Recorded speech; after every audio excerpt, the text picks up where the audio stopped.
Uncle মশাই, আপনি জানেন সে আমাকে একদিন ক্লাস থেকে বের করে দিয়েছে, একটু লেট করে ক্লাসে গিয়েছিলাম তাই। এই একটা কারণে আমার ছেলেকে এত পছন্দ করো? না আঙ্কেল মশাই, এটা তো জাস্ট শুরু ছিল। তার জন্য আমি প্রথম সেমিস্টারে ইংরেজিতে ফেল করছি। আমার ছেলের জন্য ফেল কিভাবে করলে? সে কি তোমার খাতায় নাম্বার দেয়নি? মিলির এসব কথা শুনে আমি চুপ করেছিলাম, কিন্তু এবারে চুপ করে থাকতে পারিনি। আমি বাবাকে বললাম, ফেল করবে না তো কি করবে বাবা?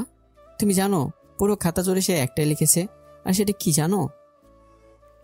ডিয়ার স্যার, প্লিজ মার্কস দিয়েন। আসলে এক সপ্তাহ হলো মামার বিয়ে খেয়ে আসলাম, আর মামার বিয়ে খেয়ে আসার পর মনে হচ্ছিল নিজের বিয়েটা কবে জানি হবে। বোঝেনি তো, বিয়ে বাড়ির আমেজটা অনেক দিন থাকে, আর এই আমেজ থাকতে থাকতে পরীক্ষাটা এসে গেল। তার মধ্যে আর পড়া হয়নি তাই। আর হ্যাঁ, আমার রোল 99 বলে ভাববেন না যেন আমি খারাপ ছাত্রী। আসলে সেই পরীক্ষায়ও মামার বিয়ে ছিল, সব বুঝতেই পারছেন। এই কথা শুনে বিয়ে বাড়ি সবাই হাসাহাসি শুরু করলো। এর মধ্যে মিলি বলে উঠলো, বাবা, আমার তো মামাই নেই, তুমিই বলো আমি এমন কেন লিখতে যাব? তুমি এই লোককে বলো তার কাছে কোনো প্রমাণ আছে নাকি আমি যে এসব লিখেছি। আমি রেগে আগুন হয়ে আছি, আর আমি জানিয়ে দিই এমন মিথ্যে বলে যে সে মেয়েকে আমি বিয়ে করতে পারবো না। এবার পাত্রপাত্রী দুজনেই একমত যে আমরা বিয়ে করব না। বাসায় ঠান্ডা থমথমে পরিবেশ হয়ে আছে। ঘণ্টাখানিক পর মিলির বাবা এলো আমাকে রাজি করতে, আর আমার বাবা গেল মিলিকে রাজি করাতে। মিলির বাবা আমাকে এসে বলে, আসলে বাবা, মিলির এই পাগলামির জন্য আমরাই দায়ী। আমার বড় মেয়ে সবসময় পড়াশুনোতে ভালো ছিল, তাই মিলিকে ছোট থেকেই অনেক কথা শুনতে হতো, কেন বোনের মতো হতে পারেনি। কিন্তু পড়াশুনো ছাড়া সব দিকে মিলি অনেক ভালো, তা খেয়াল করেনি, যার জন্য আজ মিলি পড়ালেখায় এত ভয় পায়। আর সে যদি ইংলিশ টিচার হয় তাহলে তো কোথায় নাই। বাবা, প্লিজ তুমি আমার মেয়ের পাগলামিগুলোর জন্য বিয়েটা বন্ধ করো না। লোকে তারপর দেখা যাবে আমার দুই মেয়েকে নিয়ে নানান বাজে মন্তব্য করবে। কথাগুলো শুনে আমি অনেকটা বিয়েতে রাজি হয়ে গেলাম, কিন্তু মিলিকে রাজি করবে কিভাবে সেটাই ভেবে পাচ্ছিল না আমার বাবা। মিলির রুমে এসে আমার বাবা বলল, মিলি, আসবো?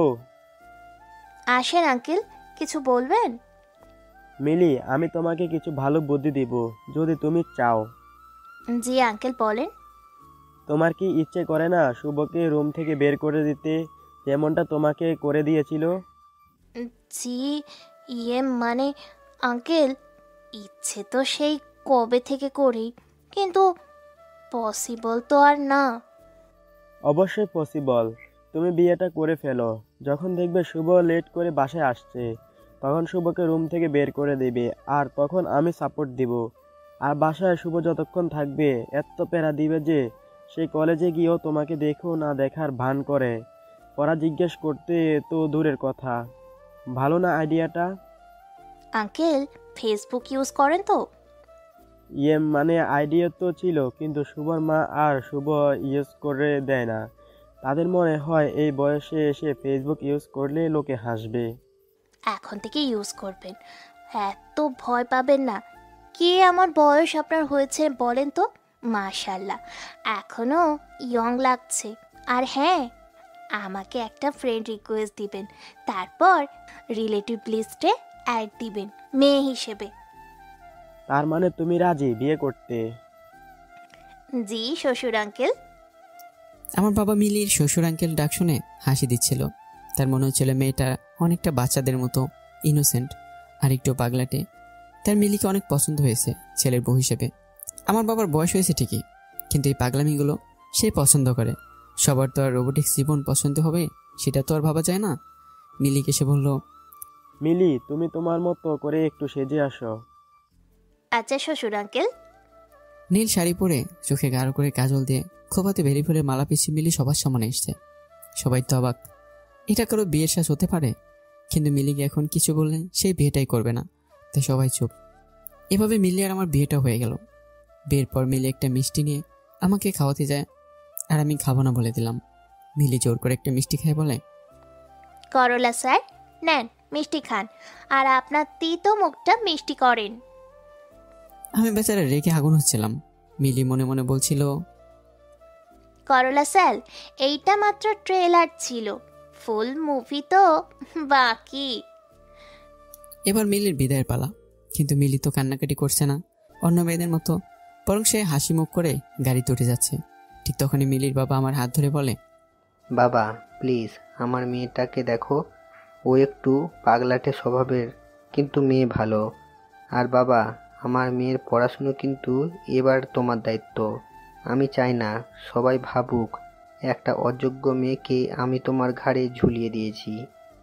আমি তাকে সান্ত্বনা দিয়ে বললাম টেনশন না করতে। আমি মিলির বাবাকে টেনশন করতে না বলে আমি নিজেই টেনশনে পড়ে গেছি। আমি যে কলেজের টিচার, সেখানকার সবচেয়ে খারাপ ছাত্রী হলো মিলি, যে কিনা এখন আমার স্ত্রী। মিলি আর আমি এবার আমাদের বাসায় চলে আসলাম। আমার মার তেমন মিলিকে পছন্দ হয়নি। সব নিয়মাদি পালন করে অবশেষে এবার মিলিকে আমার রুমে নিয়ে গেল। মিলে আমার মাকে বলল, শাশুড়ি আন্টি, আপনি আমাকে লাইব্রেরিতে কেন নিয়ে আসছেন? আপনার ঘরে কি আর রুম নাই থাকার মতো? লাইব্রেরিতে কেন নিয়ে আসবো? এইটা শুভর রুম, আর আজ থেকে তোমাদের দুজনের রুম। আর হ্যাঁ, আম্মু বলবা, আর না বলতে পারলে আন্টি বলবা, এভাবে বলবা না, ঠিক আছে? আচ্ছা ঠিক আছে শাশুড়ি আন্টি, না মানে আম্মু। এরপর এক এক করে সবাই রুম খালি করে চলে গেল। এক ননদ তো মজা করে রুমের লাইটটা অফ করেই চলে গেছে। এইদিকে এত বই দেখে মিলি তো মাথা ঘুরপাক খাচ্ছে। মনে হচ্ছে যেন বইয়ের মধ্যে অ্যালার্জি আছে মিলির। এর মধ্যে আমি কি হাজির, রুমের লাইট অফ। তাই আমি বলে উঠলাম, মিলি। মিলি বলল, প্রেজেন্ট প্লিজ। থুকু। জি আসছি। লাইট তুমি অফ করেছো? না আমি করিনি, আম্মুর সাথে আসছিল, তাদের মধ্যে কেউ একজন অফ করছে। আমি লাইট অন করে মিলির পাশে বসে একটু কথা বলবো, তখনই মিলি কাঁচের গ্লাসে রাখা দুধটা আমার মাথায় ঢেলে দিল। আমি মিলিকে ধমকে শুরু বললাম, এই মেয়ে, শয়তানে ধরেছে নাকি? আপনার এক বোন আমাকে কানে কানে বলে গেল, তাই করলাম। আমার কোন বোন বলে গেছে? মিথ্যাটা তো তোমার অভ্যাস। আসলে কানে কানে বলছে তো ঠিক বুঝি নাই। আর হ্যাঁ, আমাকে কিন্তু একবার জিনে আছর করছিল। আসলে মিথ্যে বলা আমার স্বভাবে নাই, তাই সব সত্যটা বলছি। এখনো মাঝে মধ্যে আমি দেখতে পাই তাদের। আসলে ওই জিনটা আমাকে পছন্দ করতো তো। এখন আমার বিয়ে হয়ে গেছে, শুনলে আল্লাহ না করুক আপনার সাথে খারাপ কিছু হয়ে যায়। এই মেয়ে, আমি তোমার টিচার, তাই সব আলতু ফালতু গল্প বলে আমাকে ভয় দেখানোর চেষ্টা করবে না। আর এসব জিন আমাদের বাসায় 4-5টা সেই ছোটবেলা থেকেই দেখে আসছি। আমার দাদা জিন পোষে, জানতে না তুমি? কি জিন আছে এ বাসায়? ও আল্লাহ, কি বলে এসব? না না, আমি থাকছি না এ বাসায়। শ্বশুর আঙ্কেলকে ডাক দিন, আমি বাসায় যাব। বাসার ঘরে বসে মিলি শ্বশুর আঙ্কেল বলে চিৎকার করছে। আমি ব্যাপারটার বেশি দূর যেতে না দিয়ে মিলির মুখ চাপ দিয়ে ধমকে সরে বললাম, চুপ, একদম চুপ। তোমার সাথে না জিনেরা দেখা করে, তাহলে তুমি আমার সাথে ভয় পাচ্ছ কেন? এসব তো তোমার অভ্যাস হয়ে যাওয়ার কথা। মিলি এবার চুপ হয়ে গেল। সে ভাবছে সত্যিটা কি বলে দেবে যে সে কোনো জিন দেখেনি, শুধু ভয় দেখাতে চেয়েছিল আমাকে, নাকি আপাতত চুপ করে থাকবে আর সকাল সকাল বাসায় চলে যাবে। মিলির খুব ইচ্ছে ছিল আমাকে তার বাসারাতে রুম থেকে বের করে দেবে, যেমনটা আমি মিলির সাথে কলেজে করেছিলাম। আপাতত মিলির ইচ্ছেটাও পূরণ করতে পারছে না, কারণ একা থাকা আজ আর তার পক্ষে সম্ভব হচ্ছে না। মিলি মুখ গোমরা করে বসে আছে, কিছুই বলছে না। আসলে মিলি নিজেই নিজের ধরা ফাঁদে আটকে গেছে। আমি মিলিকে বললাম, মিলি, একটু এদিকে এসে বসবে, কথা আছে আমার। দেখেন স্যার, আমি আপনার ছাত্রী আর আপনি আমার শিক্ষক। তো শিক্ষক কিন্তু বাবার সমান। আমি তোমার বাবার সমান? তাহলে আমাকে বিয়ে করছে কেন? ওয়েট, এক সেকেন্ড। এমিলি, তোমার মনে হচ্ছে আমি এখন তোমাকে 80+ এমন কিছু কথা বলবো? না মানে বলতেও তো পারেন। মারছে নো? আচ্ছা এসব বাদ দাও, এবার এটা বলো তোমার বোন কোথায়? আমি কি জানি, আপনি তো স্যার জানেনই আমি মিথ্যে কথা বলি না। তুমি যে কত সত্যবাদী তা আমি জেনে গেছি। এখন বলো তোমার বোন কোথায়? আচ্ছা, এইসব শাড়ি পরে আর থাকতে পারছি না, আপাতত আমি একটু ফ্রেশ হয়ে আসি, তারপর বলছি। মিলি, তুমি কিন্তু কথা ঘোরানোর চেষ্টা করছো। মিলি আমার কথা পাত্তা না দিয়ে ওয়াশরুমে যায়। সেখান থেকে এসে মিলি এবার আমাকে বলল, আমার খিদা লাগছে, আপনার জন্য সারাদিন কিছুই খাওয়া হয়নি, আর রাতেও তেমন কিছু খাওয়া হয়নি। তো আমি কি করব? আমার জন্য খাবার নিয়ে আসেন। এই রাতে আমি তোমার জন্য খাবার নিয়ে আসবো? মাথা খারাপ হয়েছে? না খাবার পেলে তো বলবো না, খিদা রেখে আমি এত কথা বলতে পারবো না। বেচারা শুভ, এবার বাসরাতে বিড়ালের মতো নিজের বাসায় খাবার চুরি কর। কেউ দেখলে তো আজ আমার কপাল খারাপ হয়ে যাবে। আমি মিলিকে খাবার এনে দিতে মিলি বলল, আপনি না ঠিক আমার বাবার মতো। আমি রেগে আগুন হয়ে গেলাম। বাবার মতো মানে কি বোঝাতে চাচ্ছেন? আরে আমার বাবাও মাঝে মধ্যে অনেক রাতে আমার রুমে খাবার নিয়ে আসে আর আমাকে খাইয়ে দেয়। আমি বাবাকে অনেক মিস করছি, এখন আপনি আমাকে খাইয়ে দিবেন, বুঝছেন? আমি ভালোই বুঝছিলাম মিলি আসলে আমাকে বিরক্ত করতে চাচ্ছে। আমি তো বিরক্ত হবই না, কারণ আমি মিলির সব কার কাজে বুঝতে পেরেছি। আমি মিলিকে খাইয়ে দেওয়ার পর জানতে চাই তার বোন কোথায়। মিলি তখনই তার ফোন থেকে মিলির বাবাকে কল দিয়ে বলে, বাবা শোনো, তোমার বালিশের নিচে দেখো একটা চাবি, আর সে চাবি নিয়ে আমাদের স্টোর রুমে যাবে।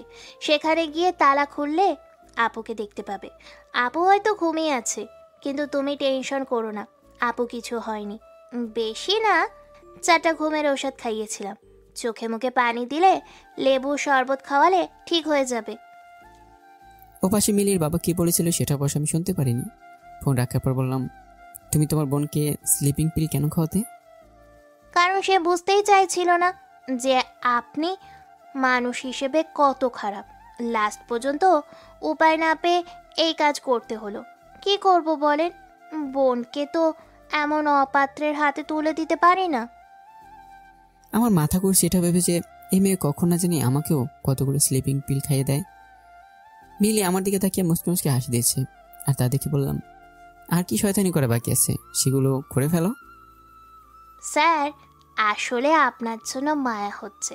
কত আশা করেছিলেন আজ আপনার বাসরাত হবে আপুর সাথে। আহারে স্যার, মায়া হচ্ছে। মিলি, তুমি ঠিক চাওটা কি, আর এমন কেন করলে? স্যার, আপনি তো জানেন আমি মিথ্যে বলি না। আসলে আপনি খারাপ মানুষ, আর আমি এটা জেনে শুনে আমার বোনকে আপনার সাথে কিভাবে বিয়ে দেই বলুন? তো নিজে করলে কেন? আমি খারাপ মানুষ? আপনার বাবা রিকোয়েস্ট করছে যেন আপনাকে ভালো মানুষ বানিয়ে দিয়ে যায়, তাই আর শ্বশুর আঙ্কেলের কথা ফেলতে পারিনি। মিলি, এটা কি কথা? শ্বশুর আঙ্কেল আবার কি? সে আগে ছিল আঙ্কেল, পরে হলো শ্বশুর, তাই শ্বশুর আঙ্কেল। তুমি মানসিকভাবে অসুস্থ, অসহ্য লাগছে সব আমার। মিলি, এই কথা বলে আমি রুম থেকে বের হয়ে যাই। মিলি আমি আসবো ভেবে বসেছিল, কিন্তু আমি যাইনি। মিলি তো বেচারি ভয় পেয়ে গেছে। এমনি বেচারি জিনা সে বাসায় মনে করছে। মিলি তার ফোন থেকে আমাকে কল দেয়, অনেকবারই কল দেয়, কিন্তু রিসিভ করি না। মিলি উপায় না পেয়ে ফেসবুকে খুঁজে নেয় যে আমি অ্যাক্টিভ কিনা। আমাকে অনলাইনে দেখে মেসেজ দেয় মিলি, প্লিজ স্যার, রুমে আসেন। 10 মিনিট উত্তর না পেয়ে আবার মেসেজ দেয়, প্লিজ শুভ, রুমে আসেন। আমার ফোন সাইলেন্ট মোডে ছিল, তাই আমি খেয়াল করিনি। প্রায় 1 ঘন্টা পর আমি যখন ফোনটা হাতে নিলাম, দেখলাম একটা নাম্বার থেকে অনেকগুলো ফোন। অনেক রাত বলে আমি আর কল ব্যাক করিনি। আমি ডাটা কানেকশন অফ করব এমন সময় একটা মেসেজ দেখলাম, আর সেটা মিলির মেসেজ। আমি অবাক হয়ে আছি, কিভাবে মিলি আমার বন্ধু তালিকায় আসতে পারে? এমন একটা পাগল মেয়ে আমার সাথে অ্যাড কীভাবে থাকতে পারে? আমি এটাই ভাবছিলাম। মেসেজ দেখে আমি রুমে গিয়ে দেখি মিলি ঘুমোচ্ছে। মিলির ঘুম দেখে আমি ভাবলাম, হে পাগলি মনে হয় আমার বলা জিনের গল্প শুনে ভয় পেয়ে আমাকে কল দেয় আর মেসেজ দিয়েছে। আমাকে এত জ্বালাচ্ছে, তারও তো একটু জ্বালার দরকার আছে। আমি নিজের অজান্তে মিলির দিকে তাকিয়ে আসি। কি আশ্চর্য, ঘুমের মধ্যে মিলির মুখটা কত পবিত্র লাগছে আর কত মায়াবতী মনে হচ্ছে। আমি খেয়াল করলাম যে নাম্বার থেকে মিলি কল দিয়েছে, ওটা থেকে মাঝে মধ্যে কল আসতো। আমার স্পষ্ট মনে আছে কি একজন কল দিত আর কথা বলতো না। এইটা তাহলে মিলি ছিল? তাই ক্লিয়ার হলো আমার কাছে। ঠিক তখন আমি মিলির ফেসবুকের প্রোফাইলে যাই। আমি তার প্রোফাইলে গিয়ে চুপ হয়ে আছি। এই সে মিলি যে এখন আমার বেডে ঘুমাচ্ছে। মিলি খুব ভালো গল্প লেখে, আর তার প্রত্যেকটা গল্প আমি পড়েছি। মিলি গল্প পড়ে কেউ বুঝতে পারবে না যে সেই পাগলি যে তার বোনকে স্লিপিং পিল খেয়েছে। মিলি একটা রহস্যময় মেয়ে, যার রহস্য ভেদ করা সহজ না। মিলি পুরো খাটনি শুয়ে আছে, আমি তাই সোফায় বসে ঘুমিয়ে গেছি। ফজরের আজান দিতে আমি ওটা নামাজ পড়লাম, আর সেটা মিলি চোখ খুলে দেখেছে, কিন্তু বুঝতে দেয়নি আমাকে। আমি এবার একটা বই পড়তে বসে গেলাম, আর তখন মিলি উঠে সোজা চলে গেল আমার বাবার রুমে। গিয়ে তার রুম থেকে তাকে ডেকে তুলে উঠে বলল, শ্বশুর আঙ্কেল, আপনি আমার সাথে এটা কি করলেন? কি করলাম মা? আপনি জেনে শুনে আমাকে এই ভুতুরে বাড়িতে নিয়ে আসছেন? কি বলো এসব? আমাদের বাসা ভুতুরে কেন হবে? স্যার সব বলে দিয়েছে, আপনার বাবা তো জিন পোস্ত। মা, শুভ এসব বলছে? আরে পাগলি মেয়ে, তোমাকে সে বোকা বানিয়েছে। কি বললেন আপনি শ্বশুর আঙ্কেল? এতদিন তো সে আমাকে মিথ্যেবাদী বলতো, এখন সে নিজে কি করলো? আমার বাবা মিলিকে বলল, তুমি শান্ত হও, আজকে আর কিছু করো না, আপাতত চুপ থাকো, পরে এর প্রতিশোধ নিও। এবার আমার মা এসে মিলিকে বলল, আজ মিলিকে রান্না করে খাওয়াতে হবে, আর তাও সেটা মাগুর মাছ আলু দিয়ে। এইটাই রান্না করতে হবে, কারণ এটাই এই পরিবার নাকি নিয়ম। মিলি লোক কামড়াতে কামড়াতে রান্না করে গেল, আর এটা আমি জানতে পারলাম। আর তখন আমি দেখতে লাগলাম মিলি কি কাহিনী করে। মিলি মাগুর মাছ ধরতে চায়, আবার যায় না। একবার সাহস করে মাছটাকে ধরে, আবার ভয় পেয়ে ছেড়ে দেয়। আমি কি মিলিকে বললাম, কি ব্যাপার মিলি, মানুষকে কল দিতে দিতে বিরক্ত করতে পারো আর মাছ ধরতে পারো না? মিলি বুঝে গেছে গত রাতে সে নিজের নাম্বার দিয়ে কল দিয়ে কি বোকামি করেছে। আর তখনই মনে পড়েছে ভয়ের জন্য তার সেন্সও ঠিক মতো কাজ করেনি, যার জন্য এখন আমি তার আইডিটাও জেনে গেলাম। আজ মিলির কপালটাই খারাপ, আর সারাদিন তার সাথে কি হবে কে জানে। মিলি আমার কথার কোনো উত্তর দিচ্ছিল না, আর তাই আমি আর এসব প্রসঙ্গে কথা বলিনি। মিলির মাছ ধরতে হবে বলে মন খারাপ করে আছে বলে সেটা দেখে আমি বললাম, সাহায্য লাগবে কি? আর যাই হোক, আমি আপনার সাহায্য নিব না। খারাপ মানুষ সাহায্য করে নিজের স্বার্থে। ওকে, তাহলে গেলাম। দুপুরে খাবার টেবিলে দেখা হচ্ছে। দুপুর হয়ে গেল, সবাই খাবার টেবিলে এসেছে। আজ নতুন করে রান্না করেছে। আমি শিওর যে আজ মিলি আমার মায়ের কাছে বকা শুনবেই। সবাই আসার পর মিলি যখন খাবার পরিবেশন করলো, আমি জাস্ট হা হয়েছিলাম। আমি ঠিক বুঝতে পারছি না যে মেয়েটা মাছ ধরতে পারছিল না, সে কীভাবে রান্না করলো। আমার প্রশ্ন একটা, মিলি কিভাবে পারলো? সবাই খাবার খেয়ে চলে যায়, শুধু জানি মিলি আর তার শ্বশুর আঙ্কেল।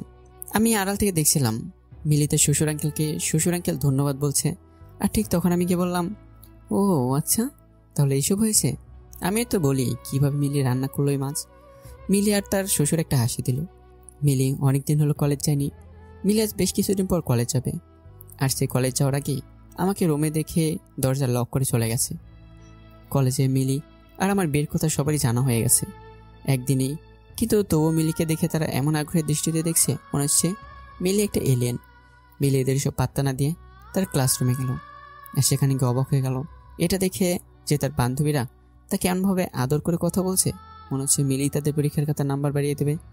মিলিকে তার এক বান্ধবী তাদের কলেজের এক বসন্ত বরণ উৎসবের কথা বলল, আর তারা মিলিকে বলল, এবার তো মিলি নাচতে পারবে না, কারণ এবার তো আর মিলে নেই। মিলি তাদের স্পষ্ট বলে দিল প্রোগ্রামে সে নাচবেই। এক বান্ধবী বলল, স্যার যদি রাজি না হয়? স্যার রাজি হবে না, স্যারের বাবা রাজি হবে। এরপর মিলি বাসায় গিয়ে দেখে আমি চোখ লাল করে বসে আছি, আর তা দেখে মিলি ভয় পেয়ে যায়। মিলিকে বললাম, দরজা লক কেন করলে? আসলে আপনি তো জানেন আমি মিথ্যে বলি না। আসলে আজ অনেক দিন পর ক্লাসে গেলাম, আপনার ক্লাস হয়নি, তাই আড্ডা দিতে পারলাম। নাচবেন শুনলাম। কেন, আপনার আপত্তি আছে? আমার কেন আপত্তি থাকবে? ছোটকাল থেকে নেচে আসছো, তোমার বাবা মা বলে দিছে তোমার নাচার শখ আছে, বাট গান সিলেকশন ভালো করো, আমার একটা মান সম্মান আছে। এইসব আপনি টেনশন নিবেন না। কি গান দিয়ে নাচবে? দিল পর দিল পর, দিল পর দিল পর। মিলি আমাকে রাগাতে বাসায়ও এই গান দিয়ে রিহার্সাল করতো অনেক। আজ অনুষ্ঠান, আর একটু পর মিলির নাচ। আমি মিলিকে বকা দিচ্ছি আর নখ কামড়াচ্ছি, এরই মধ্যে মিলি স্টেজে উঠেছে। কি সুন্দর লাগছে মিলিকে, সাদাটে শাড়ি আর কোপাতে বেলি ফুল। তারই মধ্যে গান বাজতে শুরু করলো, আর মিলি গানে তালে তালে নাচতে শুরু করলো। মিলি নাচ দেখে একবার হলেও যে কোনো ছেলে তার প্রেমে পড়তে ইচ্ছে হবে। কিন্তু আমার ইচ্ছে হয়েছে কিনা তা জানা নেই। এরই মধ্যে ক্লাস টেস্টে মিলি সব বিষয়ে পাশ করলেও ইংলিশে ফেল। এই নিয়ে সবাই হাসাহাসি করতে শুরু করে দিয়েছে, ছাত্রছাত্রী পর্যন্ত মজা করেছে। আমার প্রচণ্ড খারাপ লাগছিল। তাই সেদিন বাসায় এসে মিলিকে নিয়ে হানিমুন করতে কক্সবাজারে যাব এই কথা বলে সবাই জাস্ট হা হয়ে আছে। যারা সারাদিন টম অ্যান্ড জেরির মতো লেগে থাকে তারা যাবে কক্সবাজার, তারপর হানিমুনে। মিলি তো শুনে রাজি হয়ে গেছে, কারণ সেখানে গিয়ে আমাকে আরও বিরক্ত করতে পারবে। কিন্তু সবাই একটা চিন্তা করতে পারছিল না আমি আসলে কেন কক্সবাজার যাচ্ছি। তারপর আমরা চলে যাই কক্সবাজারে। হোটেল রুম বুক করাই ছিল আগেই, তাই চাবি নিয়ে রুমে গেলাম। মিলি আসার পর থেকেই কখন সমুদ্র দেখবে তা নিয়ে রাগারাগি করছে। মিলিকে আমি বললাম বিকেলে যাব, আপাতত চুপ হয়ে থাকতে।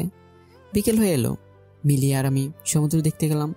আর তখনই আমি মিলির হাতে ইংলিশ বইটা ধরিয়ে দিয়ে বললাম, ফার্স্ট পেপার নাকি সেকেন্ড পেপার, কোনটা কি শুরু করবে?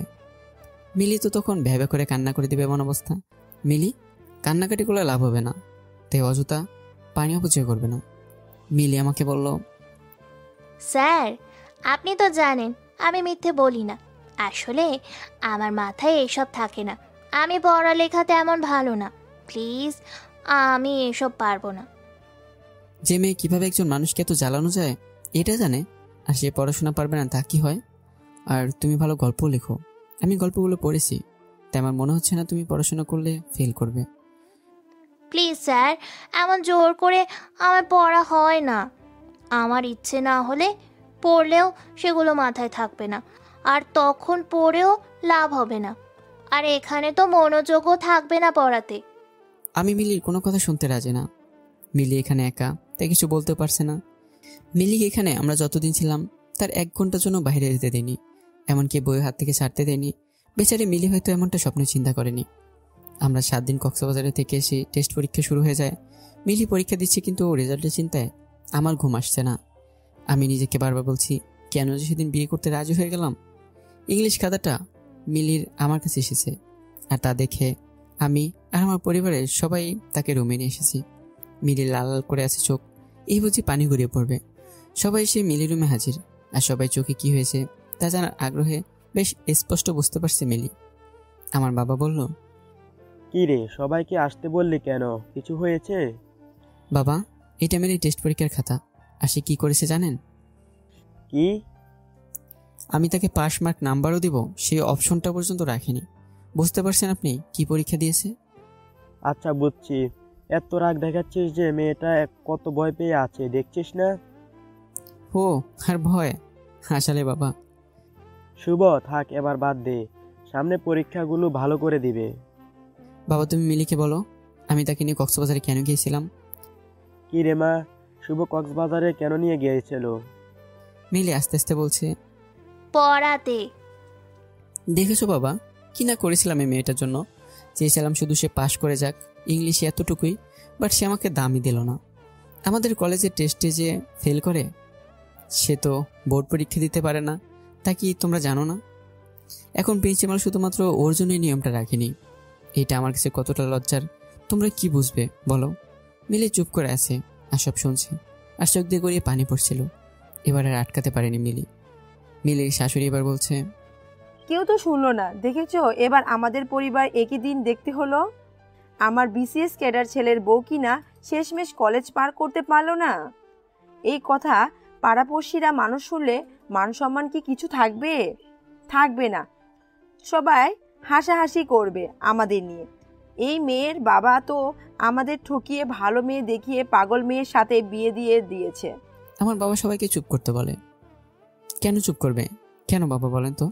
এই মেয়ে আমাকে অনেক জ্বালিয়েছে, তাও কিছু বলিনি। কিন্তু আমারও তো মান সম্মান বলে কিছু আছে, তাই না? আর সেটা তো এখন আর থাকবে না বাবা। এই মেয়ে কীভাবে বাসায় থাকবে বলো? যেখানে আমার মা বিয়ে পাস, সেখানে যদি এসএসসি পাসও করতে না পারে, তখন তো চুপ করে থাকা যায় না বাবা। আমার কলিগদের সাথে কোথায় গেলে তো ওদের সাথে ভালো করে চোখে তাকিয়ে কথা বলতে পারবে না। শুধু নাচতে পারলে হয় না মিলি, সব ধরনের যোগ্যতা থাকতে হয় একটা মেয়েকে আমাদের বাসায় থাকতে গেলে। আর হ্যাঁ, তোমার বোনের মধ্যে যা ছিল, তোমার বোনকে আমি পছন্দ করেছিলাম, তোমাকে না মিলি। এতদিন কিছু বলিনি, তাই বলে তুমি যা ইচ্ছে তাই করে যাচ্ছ। আমাদের বাসায় থাকতে হলে অবশ্যই থাকার যোগ্যতা আগে করতে হবে, আর তা না হলে তোমার রাস্তা তুমি দেখো। আমার বাবা আমাকে ধমক দিয়ে চুপ করে দেয়, তারপরে যে যার মতো রুমে চলে যায়। রুমে শুধু থাকে মিলি আর আমি রেগে গেছি, তাই মিলি যে কান্নাকাটি করছে তা খেয়ালও করেনি। আর খানিকক্ষণ পর প্রথম দিনের মতো রুম ছেড়ে চলে যায়। মিলি মুখে পানি দিতে সবকিছু নিয়ে বাসা থেকে বের হয়ে আসে। মনে অনেক না বলা কথা ছিল মিলির, যা রেখে দিয়েছিল সঠিক সময়ে বলার জন্য, কিন্তু তার বলা হলো না। রাত তখন প্রায় 12টা, যখন মিলি রাগ করে বাসা থেকে বের হলো। যে মেয়েটা কিছুদিন আগেও জিন ভূতের ভয়ে অস্থির থাকতো, আজ তার বিন্দুমাত্র ভয় নেই। আসলে মেয়েরা সব পারে, তাদের পারতে হয়, তারা বাধ্য হয়। আমি রুমে এসেছি। আমি ভাবছিলাম সেদিনের মতো মিলি ঘুমিয়ে গেছে, কিন্তু না, আজ আর তা হয়নি।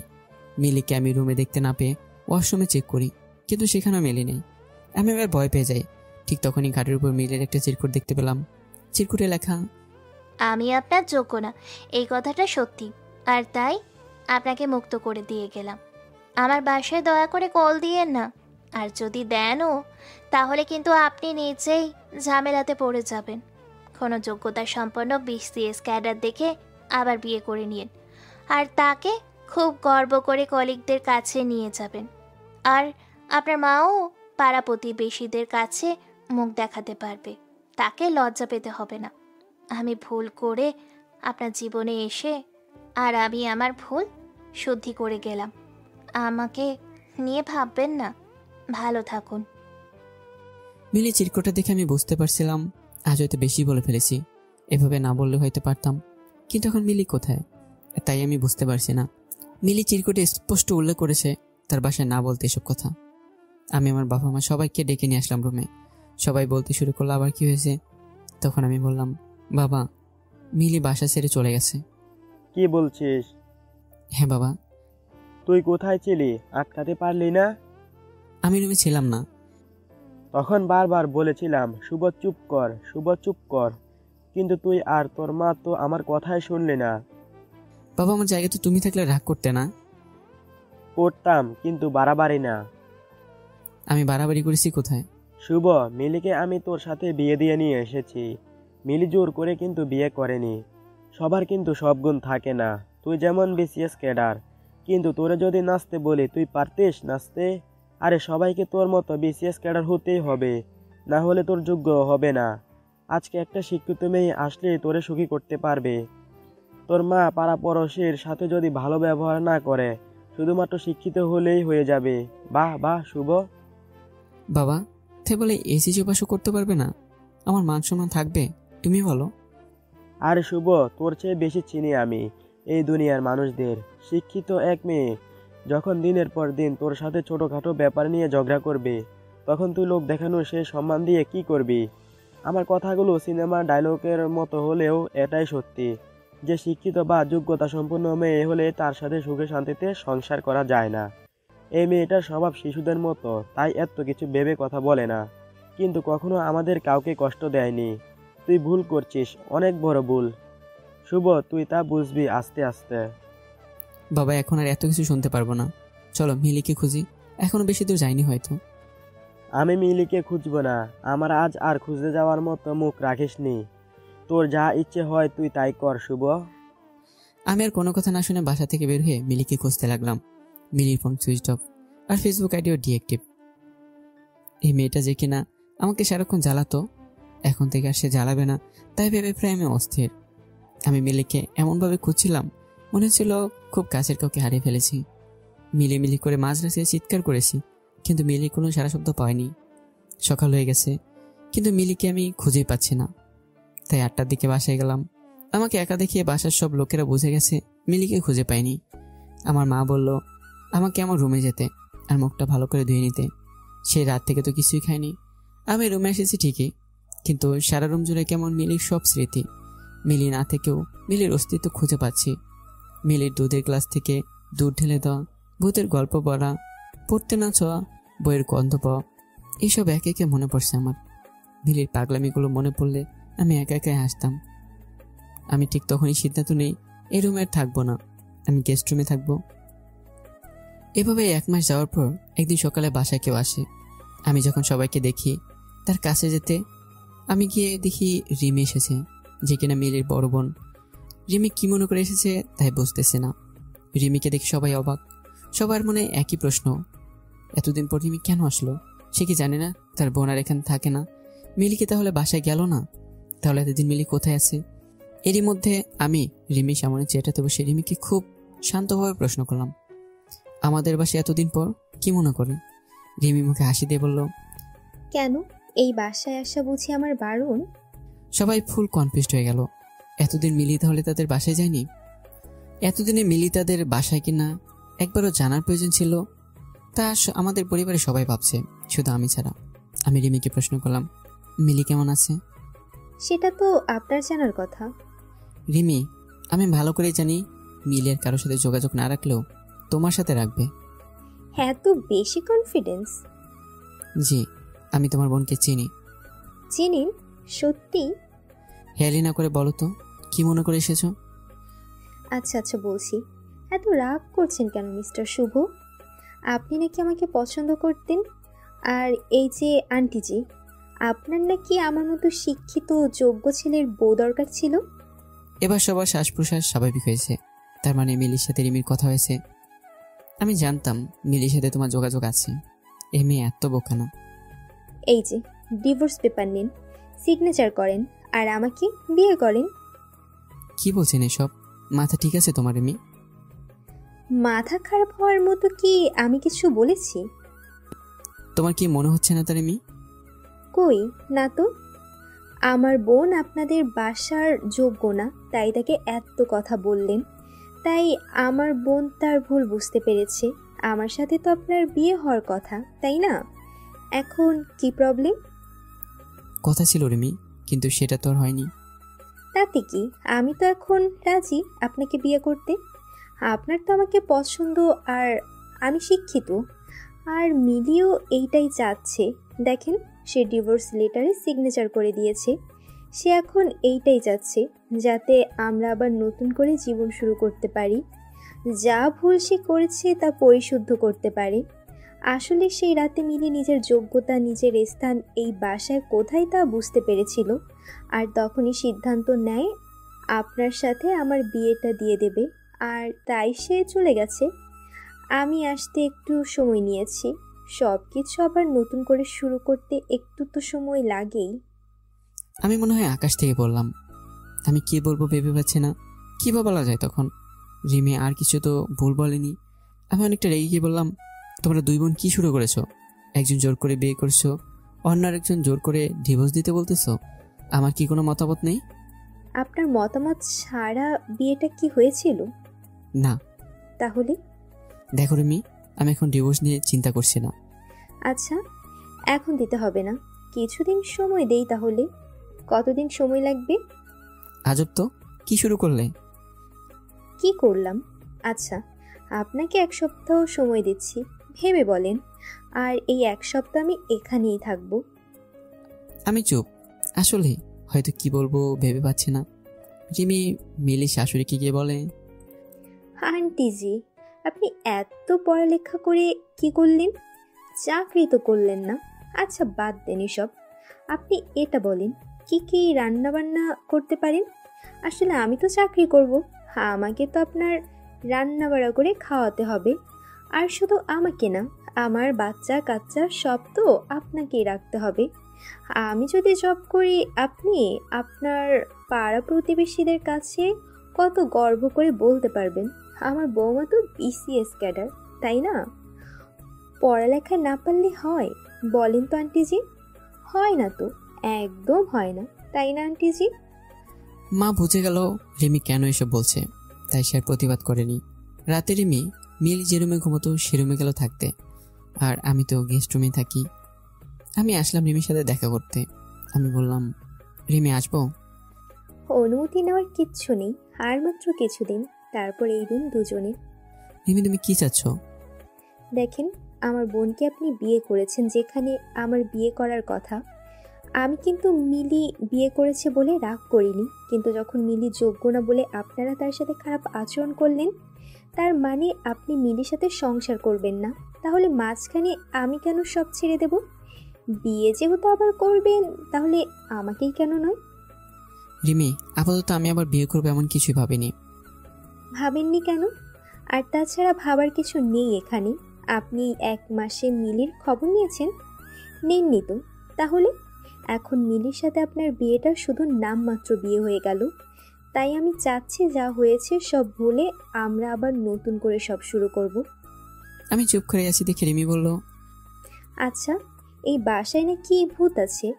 আমার অনেক শখ ভূত দেখার। আসেন দুজনে ছাদে গিয়ে ভূতের সাথে আমাদের বিয়ের কথাটা বলে আসি। আমি রুম থেকে কিছু না বলেই চলে যাই।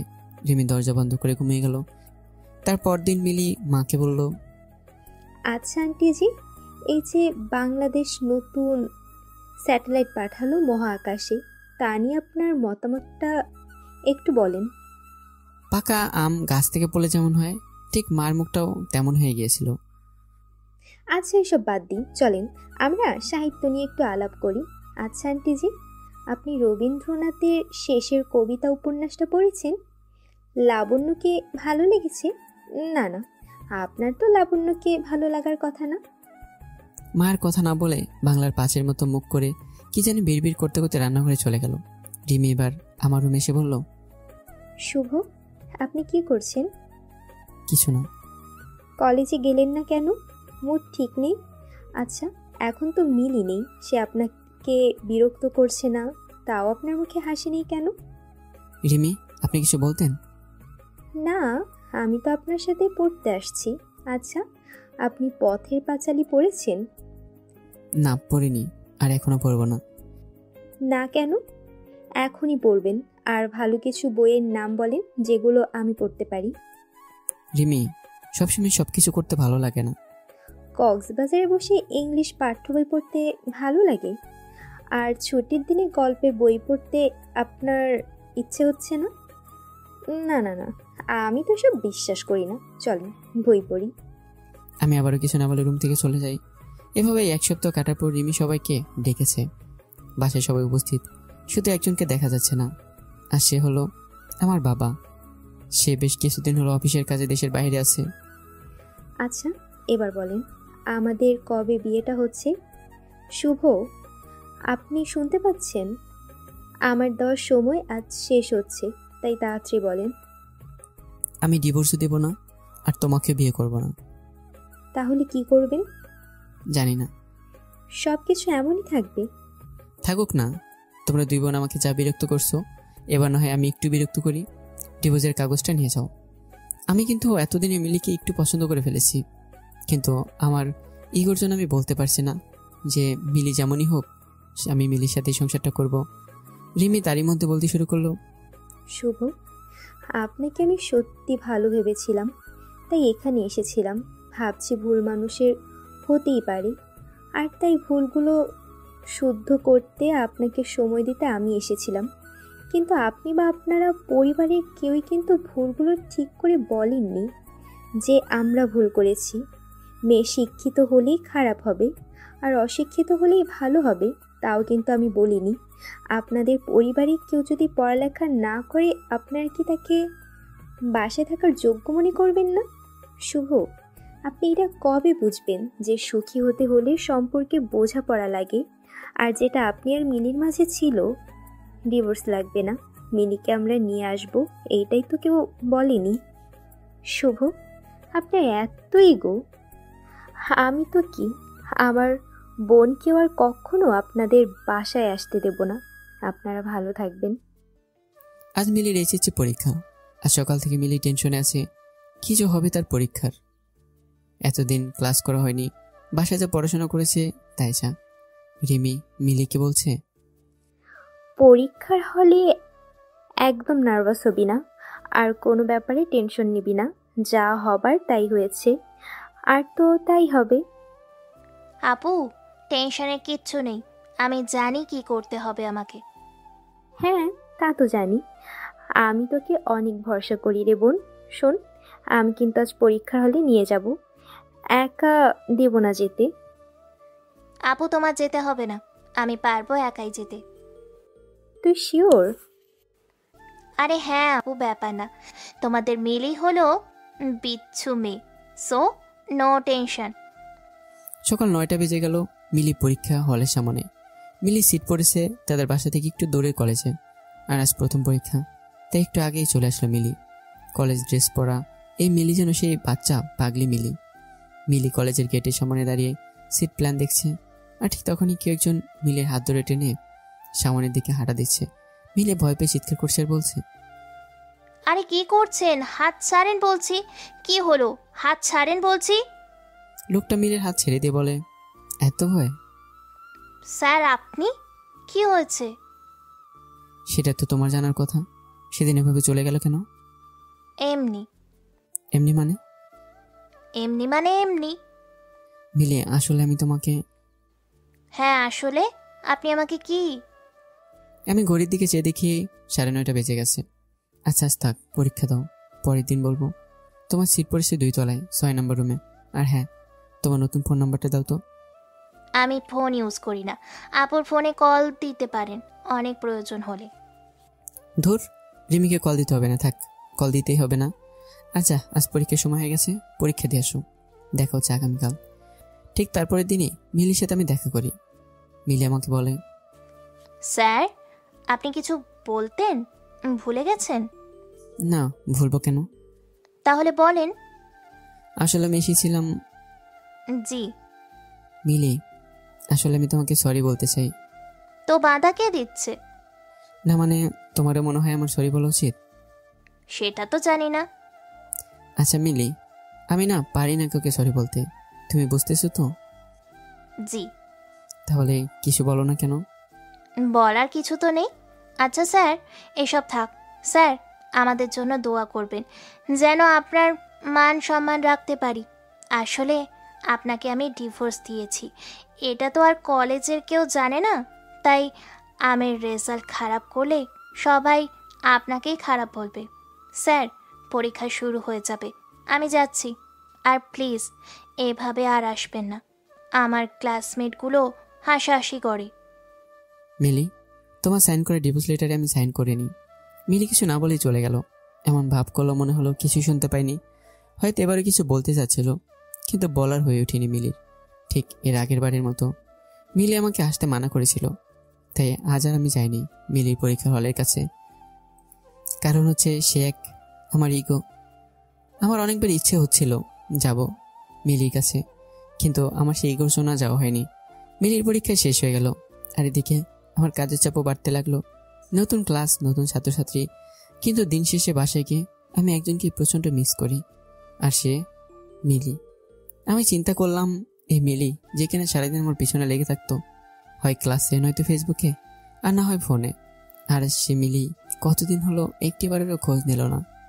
আমার মিলির প্রতি প্রচণ্ড রাগ হচ্ছে, কিন্তু আজ আর সে রাগ করে থাকতে পারছে না। মিলির মধ্যে কেমন মিলির প্রতি ভালো লাগা কাজ করছে। আমি যতই ভাবছি মিলিকে মনে করব না, ততই যেন মিলিকে মনেই পড়ছিল। মিলির জ্বালানো, মিলির রাগানো, মিলির পাগলামো, সব কিছুতে কেমন জানি ভালো লাগা কাজ করছিল আমার। এদিকে অনেকবার আমার মা আমাকে বলেছিল ডিভোর্স দিয়ে দিতে, আর আমার বাবা এই বিষয়ে কথাবার্তা তেমন বলতো না। আমি আমার মাকে জানিয়ে দিই আমি বিয়ে একটাই করেছি, আর একটাই হবে শেষ। বিয়ে আর কোনো বিয়ে আমি করব না। আজ মিলির পরীক্ষার রেজাল্ট, তাই আমার অনেক টেনশন হচ্ছে। টেনশন পাস বা ফেল নিয়ে তা না, টেনশন হচ্ছে আমি মিলির বাসায় যাব আর নিজের সব ইগো বাদ দিয়ে সরি বলবো। ঘুম থেকে উঠেই আমি ভাবছি আজ কতদিন পর মিলির সাথে দেখা হবে, কি পরে যাব সেটা বিছানা থেকেই ভাবছিলাম। শেষমেশ অনেক ভেবে সাদা একটা শার্ট আর কালো একটা জিন্স পরে সিদ্ধান্ত নিলাম। বিছানা থেকে উঠে আমি গোসল করে খাবার না খেয়ে বেরিয়ে পড়ি। দোকানে গিয়ে একটা সাদা গোলাপ কিনে নিলাম। গোলাপটা পকেটে রেখে চকলেট কিনতে আরেকটা দোকানে যাই, যেখান থেকে অনেকগুলো বিভিন্ন ফ্লেভারের চকলেট কিনে চলে গেলাম কলেজে। আমি এই কয়দিনে নিজের ইগোর সাথে যুদ্ধ করে জয় পেলাম। মানুষ প্রথমবার প্রেমে পড়লে যেমন হয়, ঠিক আমার তেমনই লাগছিল। আজ আমি ঠিক করেছি মিলির সব বিষয়ে ফেল করলেও মিলির বাসায় গিয়ে তাকে বকা দেব না, উল্টো মিলিকে সেই রাতের জন্য খানে ধরে সরি বলবো। তারই মধ্যে আমার হাতে রেজাল্টও চলে আসলো, আর আমি একটা উঁচু গাছ থেকে পড়লাম এমন মনে হচ্ছিল। আমার কলিগরা সবাই বলাবলি করছিল, শুভ এই ফেল করা স্টুডেন্টকে কিভাবে প্লাস পাওয়া স্টুডেন্ট বানালো? কই, আমি তো কিছু করিনি। মিলি তার নিজ যোগ্যতায় প্লাস পেয়েছে, আমি তাকে পড়াশোনাতে সাহায্য করিনি। শুভ, মিলি না থাকলে আজ আমাদের কলেজের কিছু অনেক সমস্যা হতো, আর কিন্তু কেউ এত ভালো রেজাল্ট করেনি। আমি হাসি দিয়ে একটা সজোরে নিঃশ্বাস নিলাম। নিঃশ্বাস নেওয়ার কারণটা যদিও কলিগদের কাছে অজানা। আমি কিছু না বলেই মিলির বাসায় যাওয়ার জন্য রওনা দিলাম। আমি রিক্সা নিলাম মিলির বাসায় যাওয়ার জন্য, আর সাথে মিলির জন্য নেওয়া গিফটটা আমার হাতে একটু বেশি জোর দিয়ে ধরে রেখেছি। রিক্সা চালক মামাকে বললাম, আচ্ছা মামা, আপনি কোনো ভুল করলে আপনার বউ আপনাকে মাফ করে দেয়? আমাদের বিয়ে হয়েছে সে 16 বছর আগে। প্রতিদিন আমরা ঝগড়া করি। আসলে ঝগড়া না হলে কেমন জানি ঠিক ভালোও লাগে না। তাহলে একসাথে কিভাবে আছেন?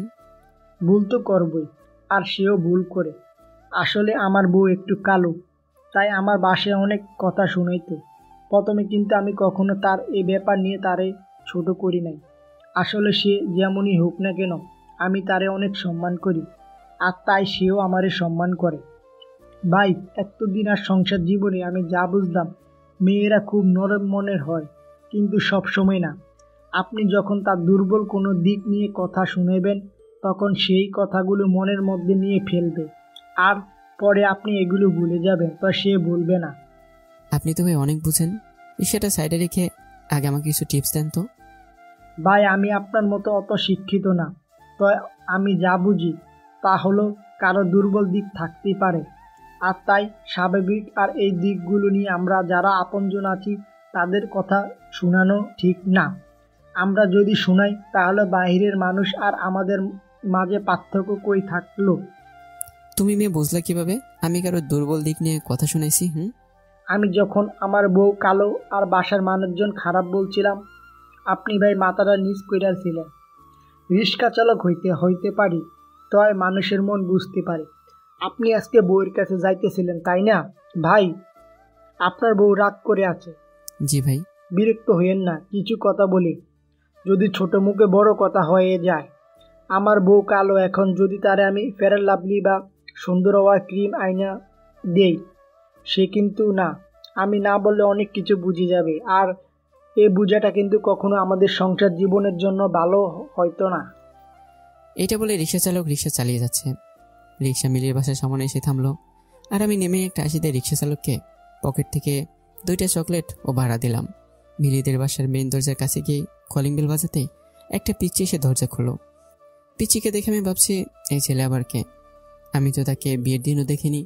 আমি পিচ্চিকে বললাম, বাসার বাকি সবাই কোথায়? আমার কথা শুনে পিচ্চিটা তার আম্মুকে ডাক দিল। আম্মু দেখো, অপরিচিত আঙ্কেল আসছে। আমি এই কথা শুনে হাসছি আর অবাক হচ্ছি, এতটুকু ছেলে কত বুঝে।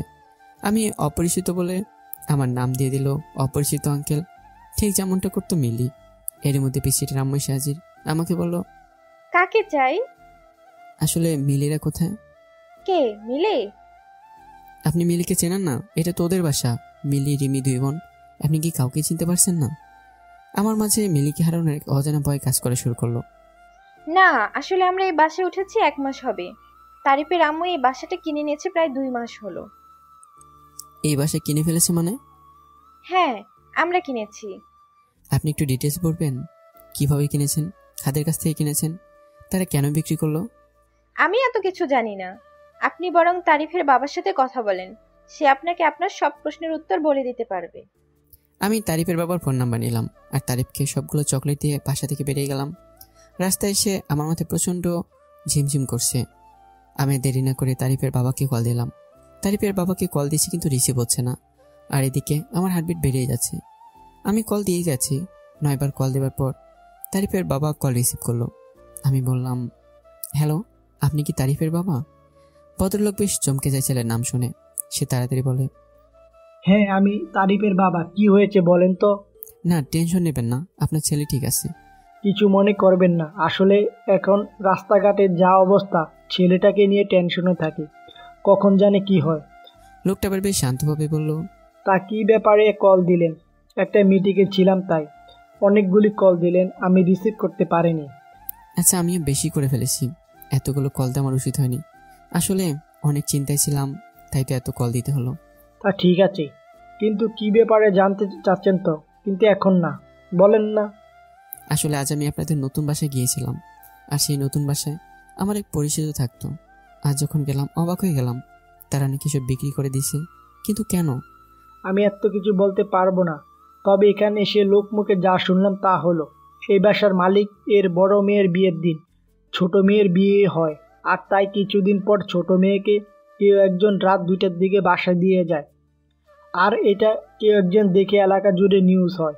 সবাই মেয়েটাকে নিয়ে নানা রকম কথা শুরু করে। মেয়েটার বড় বোন গিয়েছিল মেয়েটার সংসার বাঁচাতে তার শ্বশুর বাড়ি, কিন্তু কেউ নাকি এই মেয়েটাকে রাখতে রাজি হয়নি। যদিও এলাকাবাসী বুঝে গিয়েছিল এমন মেয়েকে কোনো শ্বশুর বাড়ির মানুষ রাখতে চাইবে। আচ্ছা, এর জন্য বাসাটা বিক্রি করে দিল? আর না। তাহলে? আমার আগ্রহ থেকে ভদ্রলোক প্রশ্ন করে ফেললেন। আচ্ছা, আপনার কি কি হয় ওরা? আমি একটু সময় নিয়ে উত্তর দিলাম, মিলি আমার স্ত্রী। লোকটা আরো আগ্রহ নিয়ে জিজ্ঞাসা করলেন, মিলি মানে ছোট মেয়েটা? জি। আপনি তাদের কথা আমাকে জিজ্ঞেস করছেন কেন? আপনার সাথে কি যোগাযোগ নেই?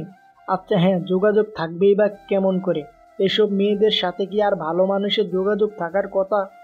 আপনি মিলিকে ভুল বুঝছেন। মিলিকে সেদিন বাসা থেকে বেরোতে আমি বাধ্য করেছিলাম, তাই মিলির পরিচিত কেউ হয়তো বাসায় দিয়ে গেছে। হয়তো, কিন্তু সত্যি কেউ একদিন এসেছিল। আর সেই জন্য তো এর পরের দিন রাজীব গিয়ে মিলির বাবাকে অনেক কথা শুনিয়ে আসে। রাজীবকে? রাজীব হলো এই এলাকার একটা মস্তান। মিলিকে ডিস্টার্ব করাতে একদিন এই রাজীব এলাকাবাসীর কাছে মাপ চাইতে হয়েছিল। এই রাজীব নাকি মিলিকে অনেক পছন্দ করত। সে প্রতিশোধ নেওয়ার জন্য মিলির বাবাকে অনেক মানুষের সামনে নানা ধরনের কথা শুনিয়েছে। তারপর লোক মুখে শুনেছি মিলির বাবা ঠিক তার পরের দিন ঘুম থেকে আর উঠেনি। সকালে লোকটা ঘুমের মধ্যে স্ট্রোক করে মারা গেল। আপনি কি বলছেন এসব? জি, মিলির বাবা খুব চিন্তায় পড়ে গিয়েছিল কি হবে মিলির আর রিমির। রিমির জন্য ভালো আর বিয়েও আসে না। সেই সাথে মিলিও চলে এসেছে স্বামীর বাড়িতে, থাকতে পারেনি। তার মধ্যে রাজীব নামের ছেলেটি মিলিকে আবারও বিরক্ত করছিল। আর বাড়িটা বিক্রি করেছে মূলত রাজীব আর এলাকাবাসীর জন্য। তারা এমনভাবে মিলি আর রিমির সাথে আচরণ করতে লাগলো যে তারা আর থাকতে পারেনি। তারা শেষমেশ বাড়িটা বিক্রি করে দিয়েছে। আমার চোখ বেয়ে পানি পড়ছে। এবার আর আমি নিজেকে সামলাতে পারিনি। আমি নিজেকে সামলানোর চেষ্টা করে বললাম, আচ্ছা এখন মিলিরা কোথায়? আমাকে প্লিজ জানলে বলেন, আমার এটা জানা অনেক জরুরি। আমি তো জানি না। আর বাড়ি বিক্রি নিয়ে সব কথা একটা লোকের সাথে হয়েছে, তাদের দু বোনের সাথে কথা হয়নি। ওই লোকের নাম্বারটা দেওয়া যাবে? না ভাইয়া, লোকটা আগে আমাকে বলে দিয়েছে তার ব্যাপারে কোনো তথ্য কাউকে না দিতে। এটা কেমন কথা? এমনি কথা হয়েছিল আমাদের মাঝে। আপনি তাহলে আর কোনোভাবে আমাকে সাহায্য করতে পারবেন না? না। আচ্ছা ভালো থাকুন। আর মিলিদের ব্যাপারে কোনো ইনফরমেশন পেলে আমাকে কষ্ট করে একটু জানাবেন। কথা শেষ করতেই আমার সে গিয়ে কান্না। মিলিকে এত ভালোবেসে ফেলেছি, আমি আজ তা ভালো করে বুঝতে পারছি। মিলিকে এতদিন আমি পাবোই এমন একটা ধারণা ছিল, কিন্তু আজ যখন আমি বুঝতে পারলাম মিলি আর আমার কাছেই নেই, মিলিকে পাওয়া যাবে কিনা তারও কোনো ঠিক নেই। এখন আর আমি নিজেকে সামলাতে পারছি না। আর আমি ভালো করে বুঝতে পারছি মিলির বাবা মারা গেল শুধুমাত্র দুশ্চিন্তা থেকে। আর এই দুশ্চিন্তার প্রধান কারণ মিলিকে আমার মেনে না নেওয়া। আর তাই হয়তো মিলি আমাকে মাফ করতে পারেনি, আর পারবেও না। আমি নিজেকে আরও অপরাধী মনে হচ্ছে। আমি সেদিনই সিদ্ধান্ত নিলাম মিলির কলেজের কাগজে আর কোনো অ্যাড্রেস আছে কিনা সব চেক করব। মিলির কাছে যেভাবে হোক আমি মাপ চাইব। পরদিন সকাল 9টায় কলেজে যাই। গিয়ে দেখি কেয়ারটেকার ছাড়া আর কেউ আসেনি। গিয়ে সব কাগজপত্র চেক করব, কিন্তু কিছুই পাইনি। সব জায়গাতেই এই একটা অ্যাড্রেস শুধু লিখেছি মিলি। আমার দিনরাত সব এক হয়ে গেছে। এখন আর আমি আগের মতো নেই। ক্লাসে গিয়ে তেমনভাবে ক্লাসও নিতে পারছি না। সব কলিগরা এই ব্যাপারগুলো খেয়াল করতে শুরু করলো। এভাবে অনেক দিন চলে গেল, কিন্তু আমি নিজেকে স্বাভাবিক করতে পারলাম না। প্রতিদিন মিলি সই করা ডিভোর্সের কাগজটা দেখতাম আর ভাবতাম মিলি তো ভেবেই নিয়েছে আমি সাইন করে দিয়েছি। সেদিন যে বললাম কথাটা, তাহলে কি মিলি শুনতে পাইনি? একদিন হঠাৎ করেই আমি আমার পরিবারকে বলি আর আমি দেশে থাকবো না। বাসায় সবাই অবাক হয়ে আছে যে এইসব কি বলছে আমি। আমার মা তো প্রায় কান্নাকাটি শুরু করে দিল। আমার মা কান্নাকাটি করে বলতে শুরু করলো, ওই শয়তান মেয়েটা চলে গেছে ঠিকই, কিন্তু বাইরে গিয়েও তার শয়তানি চালিয়ে যাচ্ছে। আমার ছেলেকে কালা জাদু করেছে, আমার ছেলেটাকে শেষ করে দিতে চাইছে। এত ভালো চাকরি রেখে শেষমেশ আমার ছেলে বিদেশে চলে যাবে। এই মেয়ে আমার সংসার শেষ করে দিল। মা কি সব বাজে বাজে কথা বলছো? তোমার মাথা ঠিক আছে? কত মানুষ বউ ছেড়ে ডিভোর্স নিয়ে নতুন সংসার করে, কিন্তু আমার ছেলে কেন পারছে না? আমি তোমাকে আবারও মনে করিয়ে দেই, মিলির সাথে আমার কোনো ডিভোর্স হয়নি, আর তাই দ্বিতীয় বিয়ের প্রশ্নই আসে না। এই মেয়ে জাদুটোনা করে যাচ্ছে, ডিভোর্স দিবে কিভাবে? মা তুমি তো মিলিকে অশিক্ষিত বলতে, আজ আমার তোমাকেই শিক্ষিত ভাবতে লজ্জা লাগছে। একজন শিক্ষিত মানুষে তুমি এসব কি বলছো?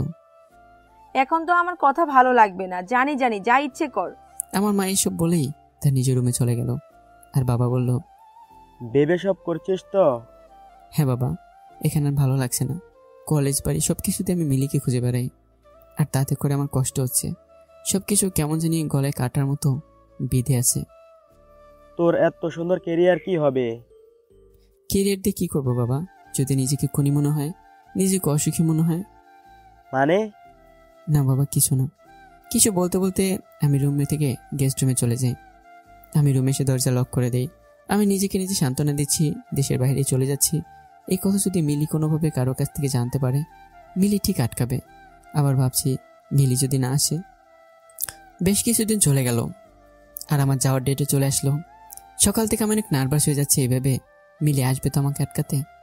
আমি তো দেশ ছাড়তে যাচ্ছি, আমি তো মিলিকে নিয়ে এই দেশে ভালো থাকতে চাচ্ছি। আমি আমার মায়ের কাছ থেকে বিদায় নিয়ে গেলাম আমার রুমে। আমার এক হাতে পাসপোর্ট আর এক হাতে ব্যাগ দেখে আমার মায়ের কেমন জানি শ্বাস নিতে কষ্ট হচ্ছিল। মা, আমরা কি সবসময় সব জরুরি কাজ করি?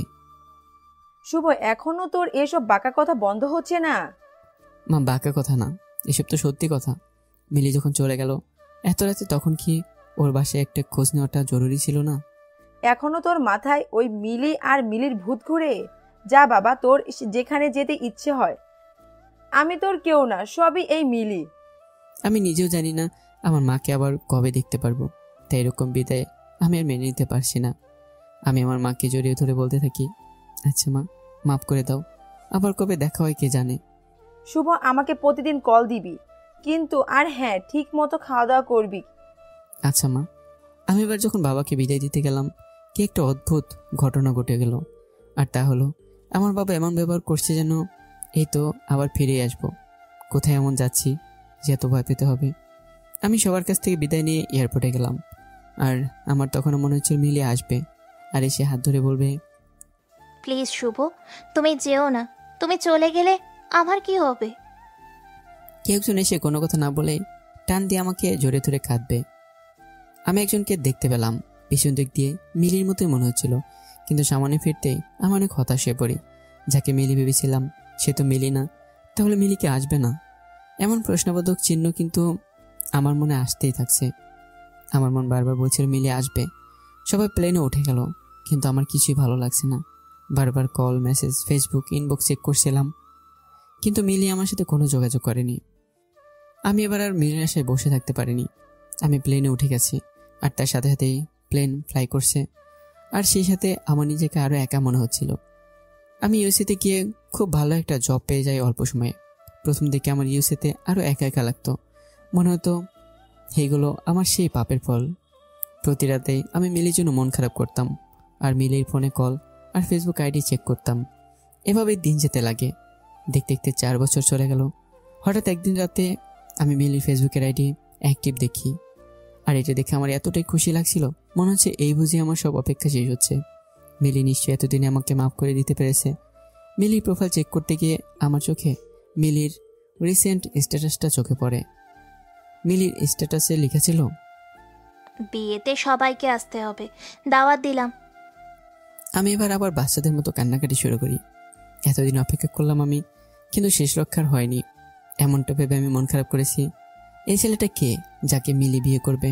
আর এই ছেলে কি সেদিন মিলিকে বাসায় দিয়ে আসছে? মিলির কি আগে কারোর সাথে রিলেশন ছিল? এইসব ভেবেই মিলি মন খারাপ করেছে। ঠিক সেই সময় আমার মনে হলো, মিলি তো তাহলে এটা জানে না যে আমি মিলিকে ডিভোর্স দিইনি। যদি জানতো তাহলে তো আর মিলি আবার বিয়ে করার চিন্তা করতে পারতো না। আমার মনে এবার খানিকটা জোর পেলাম। তখন সিদ্ধান্ত নিলাম মিলির বাসার অ্যাড্রেস দেওয়া আছে কিনা চেক করব। মিলির স্ট্যাটাসে মিলি একটা কমিউনিটি সেন্টারের নাম দিয়ে দিয়েছে অ্যাড্রেস হিসেবে। আমি এবার এত না ভেবে খুব তাড়াতাড়ি সিদ্ধান্ত নিলাম দেশে ফিরবো আর মিলির মুখোমুখি হব। এর ঠিক 2 দিন পর আমি বাংলাদেশে চলে যাই। আমি বাসায় নাকি সেই কমিউনিটি সেন্টারে যাই, আর সেখানে গিয়ে 4 দিন পর যে বিয়ে সে সম্পর্কে জানতে চাচ্ছি, কার বিয়ে আর তার মোবাইল নাম্বারটা দেওয়া যাবে কিনা। আমাকে সেখান থেকে একটা নাম্বার দিয়ে বলে পাত্রীর নাম সে এখনো জানে না, তবে পাত্রের নাম হলো আকাশ। পাত্রীপক্ষ থেকে একটা নাম্বার দিয়েছে, সেটা তাদের বাসার নাম্বার। আমি চাইলে এই নাম্বারটা নিয়ে যেতে পারি। আমি নাম্বারটা নিয়ে বাসায় চলে যাই, আর আমার মামাকে দেখতে পেয়ে আমাকে ধরে সে কি কান্না। অবশ্য কান্না করবে না বা কেন, এই ছেলেকে সে 4 বছর পরে দেখতে পেয়েছে। আমার মা আমাকে বলছে, আচ্ছা, তুই না বলে আসলি যে কোনো কাজ আছে নাকি? না মা, আসলে এমনি আসছি, তেমন কিছু না। আমি জানি তুই বলবি না। মা, বলার মতো কিছু নেই তো। আচ্ছা যাক, তুই এসেছিস এতেই আমি খুশি, যে কারণ হোক না কেন। এই তো আমার ভালো মা। জানিস কি হয়েছে? কি হয়েছে? মিলি না মেডিকেলে চান্স পাইছে। কি বলো মা, তুমি কি বলে জানলে? আরে আমাদের পাশের বাসায় তোর মর্জিনা আন্টি যে ছিল, তার মেয়ে নাকি মিলিকে দেখেছে। কোনো এক সাইন বোর্ডে ছবি বের হয়েছে এবং তার সাথে লেখা ছিল মেডিকেল স্টুডেন্ট। তোমার নিশ্চয়ই তখন বারবার বলতে ইচ্ছে করছিল মিলি তো আমার ছেলের বউ ছিল। না আসলে দেখ মেয়েটার কি জিদ, লাস্ট পর্যন্ত সে দেখিয়েছে ছেলের বউ ছিল, মানে এখন ছেলের বউ আছে। আমার তো প্রথমবার শুনে বিশ্বাস হয়নি, পরে যখন জানলাম এই মেয়ে এসএসসিতে জিপিএ 5 পাইছে, তখন আর কিছু অবিশ্বাস করার মতো নাই। কি এইসব কি বলছো?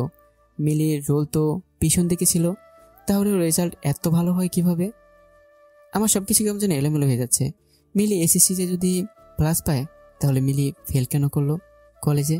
সেটাই ভাবছিলাম। আমি আর আমার মায়ের সাথে বেশি কথা না বলে ব্যাগ রেখে আমি কলেজে চলে যাই, যেখানে আমি চাকরি করতাম। সবাই আমাকে দেখে অবাক, আমাকে জোরে ধরে কেমন আছি তাই অনেক জিজ্ঞাসা করছে। আমি তাদের উত্তর না দিয়ে কলেজে কাগজপত্র যেখানে রাখে সেটা চেক করতে বললাম এক অফিস সহায়ককে। মিলিদের ব্যাচের কাগজপত্র খুঁজতে গিয়ে লাস্ট পর্যায়ে মিলির এসএসসির রেজাল্টের কপি খুঁজে পাই। কলেজের এক টিচার বলতে শুরু করলো, আর শুভ, তুমি কি মিলির এই কাগজ খুঁজতে এসেছো? তাহলে আমাদের সাথে দেখা করতে আসোনি? না, এমনটা না, আজকে দেশে ফেললাম। আর মা বললো মিলি মেডিকেলে চান্স পেয়েছে। ও তো এত ভালো স্টুডেন্ট না, তাহলে কিভাবে সম্ভব? আর মা বললো ওর এসএসসিতে প্লাস ছিল, আর প্লাস পামে কিভাবে ফেল করে। আমার তাই বোধগম্য হচ্ছে না, আর এটা আসলে সত্যি কিনা তা জানতে এখানে আসা। এই ব্যাপারটা আমিও ঠিক বুঝতাম না। মিলি কিন্তু এত খারাপ স্টুডেন্ট ছিল না, ও কিভাবে যেন এমন হয়ে গেছিল। মিলির কি অবস্থা, যোগাযোগ হয়? না, তবে আশা করি খুব তাড়াতাড়ি হবে। এই কথা বলে আমি বাসায় চলে আসলাম। আমি বাসায় এসে আমার মাকে কথাগুলো বললাম, আর তখনই মা বলে, এই মেয়ের সাথে কত খারাপ ব্যবহার করেছি, আর এই মেয়েটা তখনও কিছু বলেনি। এখন কি তোমার মিলির জন্য মায়া হচ্ছে? তোমার কি আফসোস হচ্ছে? আফসোস কেন হবে? এই যে ডাক্তার বউ পেয়েও হারালে। তোর জন্যই তো এমন হয়েছে। আমি শাশুড়ি মানুষ, কিছু কথা বলতেই পারি, তাই বলে তুইও বলবি? মা, শাশুড়ি বলে এভাবে বলবে না। আচ্ছা থাক, ভুল আমিও করেছি আর তুমিও করেছো, যদিও আরো একজনও ছিল আমাদের সহযোগী। কার কথা বলছিস? মিলি। মিলি কেন? কারণ সেও তো রিমির সাথে আমার বিয়েটা হতে দেয়নি, আর তার জন্যই এখন এত কিছু হচ্ছে। যদি এখন মিলির এই কাগজটা তেমন খারাপ মনে হয় না। আচ্ছা মিলির সাথে যোগাযোগ কিভাবে করবি? আমি তোর কোনো সাহায্য করতে পারি? একটা কমিউনিটি সেন্টার থেকে নাম্বার নিয়ে আসছি, যদিও এটা মিলির বাসার নাম্বার। জানো মা, মিলির বিয়ে ঠিক হয়েছে। সে কি? এখন তাহলে তুই কিভাবে আটকাবি? আমার সাথে ডিভোর্স হয়নি, আবার কিসের বিয়ে? যদি একান্তভাবে আমার সাথে না থাকতে চায়, তবে সেদিন ডিভোর্স দিয়ে আমাকে পরে আকাশকে বিয়ে করতে হবে। ছেলের নাম বুঝি আকাশ? হুম। কি রে? এত কিছু আমরা জেনে কি করব? বাদ দাও। আমি এবার রেগে যাই। আকাশের নামটাই আমি শুনতে ভালো লাগছিল না। আমি হঠাৎ মাকে বললাম, মা, তুমি বরং মিলির বাসার নাম্বারে কল দাও আর বলবে তুমি তুলি নামের এক মিলির বান্ধবীর মা। আর মিলি কোথায় তাও জিজ্ঞাসা করবে। তোর জন্য এখন আমাকেও এই দুষ্টুমিটা করতে হবে? আমি কল দিলাম, আর সাথে সাথেই মিলির আম্মু কল রিসিভ করলো। হ্যালো। হ্যালো ভাবি, কেমন আছেন? ভালো, আপনি কি বলছিলেন? জি, আমি তুলির আম্মু। আসলে তুলি কি আপনাদের বাসায়? সে কি সকালে বের হয়েছে, এখনো আসেনি। ও আচ্ছা ভাবি, তুলি তো আজকে আসেনি, আর মিলিও তার নাচের স্কুলে। মিলি কি নাচের ক্লাসেও নেয়? কি বলেন ভাবি এসব? আপনাকে কি তুলি কিছুই বলেনি? ওরা সব বন্ধুরা মিলেই তো এই স্কুলটা করলো। তুলিও তো এই স্কুলে প্রথম থেকে ছিল। না ভাবি, ও তো কিছু বলেনি। মিলির সময় কখন পায়? ও তো মেডিকেলের স্টুডেন্ট। ভাবি শুক্রবার আর শনিবার সময় করে ক্লাস নেয়, আর আপনি মাঝে মধ্যে কল দিন, তা না হলে কি করে হবে? আজ কত কিছু জানলেন নতুন করে, এসব তো আপনি কিছুই জানতেন না। হ্যাঁ ভাবি, দেব। আচ্ছা, কিছু ব্যক্তিগত কথা জিজ্ঞেস করব? আমি আমার মাকে নানা বলতে ইশারা দিচ্ছি। আমার মা আমার কথা পাত্তা না দিয়ে বলল, আচ্ছা ভাবি, মিলির না বিয়ে হয়েছিল, তারপর কি হলো যে ওর শ্বশুর বাড়ি গেল না? আর বলবেন না ভাবি, কপাল খারাপ হলে যা হয়। লোভী পরিবারের মতো আচরণ ছিল তাদের। আমার মেয়ে ইংলিশে ফেল করাতে তাকে যাচ্ছে তাইভাবে অপমান করেছে। এখন আমার মেয়ে মেডিকেলের স্টুডেন্ট। মিলির শাশুড়িটা ছিল আরও খারাপ, পাজি মহিলা। আমার মা অনেক লজ্জা পেতে লাগলো, আর তার কথা বলার মতো মুড নেই, তাই আর কিছু না বলে কল কেটে দেবে। এমন সময় আমি আমার মাকে ইশারা করে বললাম, মিলির নাচের স্কুলটা কোথায়? আমার মায়ের অনিচ্ছা হলেও জিজ্ঞাসা করতে এসে থাকে। মিলির মা সেখানকার অ্যাড্রেস দিয়ে দেয়। আমি এসে মাকে বললাম, কেমন প্রশংসা করলো তোমার? মা রেখে বলে, যা এখান থেকে। আমি অ্যাড্রেস নিয়ে মিলির নাচের স্কুলের সামনে চলে আসলাম। আমি একটু সামনে যেতেই গানের শব্দ শুনতে পেলাম। গানটা ঠিক ভালোভাবেই শোনা যাচ্ছিল। আর একটু কাছে যেতেই আমি স্পষ্ট শুনতে পাচ্ছি। এবার আমি বুঝে গেলাম মিলি আমার খুব কাছে আছে। তখন আমি মিলিকে দেখতে পেলাম। এই 4 বছরে কতটা পরিবর্তন হয়েছে মিলির। মিলির চুলগুলো কত বড় হয়েছে। খোলা চুলগুলো মিলির নাচার সময় বাতাসে উড়ছে। হলুদ রঙের লং ফ্রক পরে আছে, সাথে সাদা ওড়নাটা কোমরে পেঁচানো, কপালে একটা লাল টিপ। এত কাছ থেকে নিখুঁতভাবে আমি মিলিকে আর কখনোই খেয়াল করিনি। মিলির বাচ্চাদের নাচ দেখানো শেষ হতেই আমি তাদের কাছে যাই। আমি ভাবছি মিলি আমাকে দেখলে কী রিয়াকশন দেবে। এতগুলো দিন চলে গেছে, আমাদের যোগাযোগ ছিল না। আমি এবার খুব চিন্তায় পড়ে গেছি, কিভাবে এন্ট্রি নিব। সিনেমার নায়ক যেমন অনেক বছর পর নায়কের কাছে গেলে নেয়, সেভাবে কই লালা লালা মিউজিক তো বাজছে না। ঠিক তখনই আমি খেয়াল করলাম এত ঝামেলার মধ্যে আমি যে নিজের কী হাল করেছি তাই খেয়াল করিনি। মিলি আগেছে কত কিউট হয়ে গেছে, তাই মিলির সামনে এভাবে যাওয়াটা ঠিক হবে না। তখনই আমার পাশ দিয়ে টপস আর জিন্স পরা একটা মেয়ে চলে যাচ্ছে। আমি আর সময় না নিয়ে অনেকটা বোকার মতো বলে বসলাম, এই যে মিস, শুনছেন? মেয়েটা বড় বড় চোখগুলো আরো বড় বড় করে তাকিয়ে আমাকে বলল, কি ব্যাপার?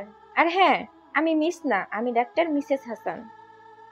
আচ্ছা সরি, ডাক্তার মিসেস হাসান। আচ্ছা আপনি ডাক্তার? আমি যে অনুমান করেছিলাম তাহলে তো আর তা হলো না। আচ্ছা সরি, ডিস্টার্ব করলাম। আমি ডাক্তার কেন হব? আমার স্বামী ডাক্তার। আমার এবার বেশ হাসি পাচ্ছে। এই মেয়েটা তার স্বামীর পরিচয় দিতে কত অহংকার করছে। আর মিলি যে কিনা তার স্বামী কলেজের টিচার, তা নিয়ে তার বিন্দুমাত্র অহংকার ছিল না, বরং এটা সে লুকাতে চাইতো। আমি মনে মনে ভাবছি, আচ্ছা আমার কি মিলিকে নিয়ে অহংকার হচ্ছে? আমি এবার এইসব ভাবা বাদ দিয়ে মেয়েটিকে বললাম, আসলে আপনাকে দেখে আমি বুঝিনি আপনি মিসেস। এটা অবশ্য ঠিক, আমাকে দেখে অনেকেই বুঝে না আমি মিস নাকি মিসেস। আমার এবার আরো হাসি পাচ্ছে। আচ্ছা দেখতে ছোট লাগলে এটা বললে কি মেয়েরা খুব খুশি হয়? মনে হয় না। মিলিকে বলে তো উল্টো রেগে যেত। আমি এবার আরো কিছু ভাবতে চাই না, সবকিছুতে মিলিকে টেনে নিয়ে আসছি। আমার অবচেতন মন যা এই সময় একদম ঠিক হচ্ছে না। এখন প্রত্যেকটা মিনিট অনেক দামি। আমি এবার নিজের কাজের উপর ফুল ফোকাস করলাম। আমার কেন জানি মনে হচ্ছে আপনি খুব সাজগোজ করতে পছন্দ করেন। আপনি এসব ব্যাপারে খুব সচেতন। আপনার এই ব্যাগে অনেক কিছু আছে, যেমন ধরেন আয়না, চিরুনি আর যা লাগে সব কিছু। মেয়েটা এবার তার বড় বড় চোখগুলো আরো বড় বড় করে বলল, আপনি কিভাবে বুঝলেন? বেশ বুদ্ধিমান তো। আমি সবসময় সব সাথে রাখি। তাহলে আমাকে এখন আয়নার চিরুনি দিয়ে একটু সাহায্য করুন। চুলের অবস্থা দেখুন, ঘেমেকে অবস্থা হয়ে আছি। আমার স্ত্রী রাগ করে আছে। আমাদের মাঝে প্রচুর প্রবলেম চলছে, যার জন্য 4 বছর যোগাযোগ ছিল না। এখন যদি এই অবস্থায় চাই, কেমনটা ব্যাপার। মেয়েটা 2 মিনিট ভেবে ব্যাগ থেকে আয়নার চিরুনি বের করে দিল, আর সাথে একটা বডি স্প্রে। মেয়েদেরটা ব্যবহার করব? আরে মিয়া, মেয়েদের আয়না আর চিরুনি ব্যবহার করতে পেরেছেন, আর এখন বডি স্প্রে পারবেন না? আপনি এত কথা না পেঁচিয়ে প্রথমেই বলতে পারতেন যে আপনার চিরুনি আর আয়না দরকার। আর হ্যাঁ, বডি স্প্রেটা আমার স্বামীর। এখন হয়তো প্রশ্ন করবেন কেন আমি ছেলের বডি স্প্রে সাথে রাখি। তাই আমি বলেই দেই, আসলে আমার স্বামী এত কাজে ব্যস্ত থাকে যে তার অবস্থা আপনার মতোই হয়ে যায়। ধরেন আমার সাথে শপিং এ যাবে, তখন তার সাথে কথা বলার মতো অবস্থা আর থাকে না। তখন ব্যাগ থেকে এই বডি স্প্রেটা আগে হাতে ধরাই দিই। আমি মেয়েটার বুদ্ধির প্রশংসা করতে করতে চুল ঠিক করে টিস্যু দিয়ে ঘাম মুছে বডি স্প্রে দিই। আমি মেয়েটাকে অনেকবার ধন্যবাদ জানাই। মেয়েটা আমাকে অল দ্য বেস্ট বলে বিদায় নেয়। আমি এবার বেশ কনফিউজড। একটু একটু করে মিলির কাছে চলে আসলাম, আর আমার হার্টবিট কম্পিত হতে লাগলো। মিলি দাঁড়িয়ে আছে, আর বাচ্চাগুলো নিজেরা নিজেরা নাচছে। আমি গিয়ে মিলিকে আস্তে করে বললাম, মিলি। কিন্তু মিলি পিছনে ফিরছে না, হয়তো মিউজিকের এত শব্দ তাই শুনতে পারছে না।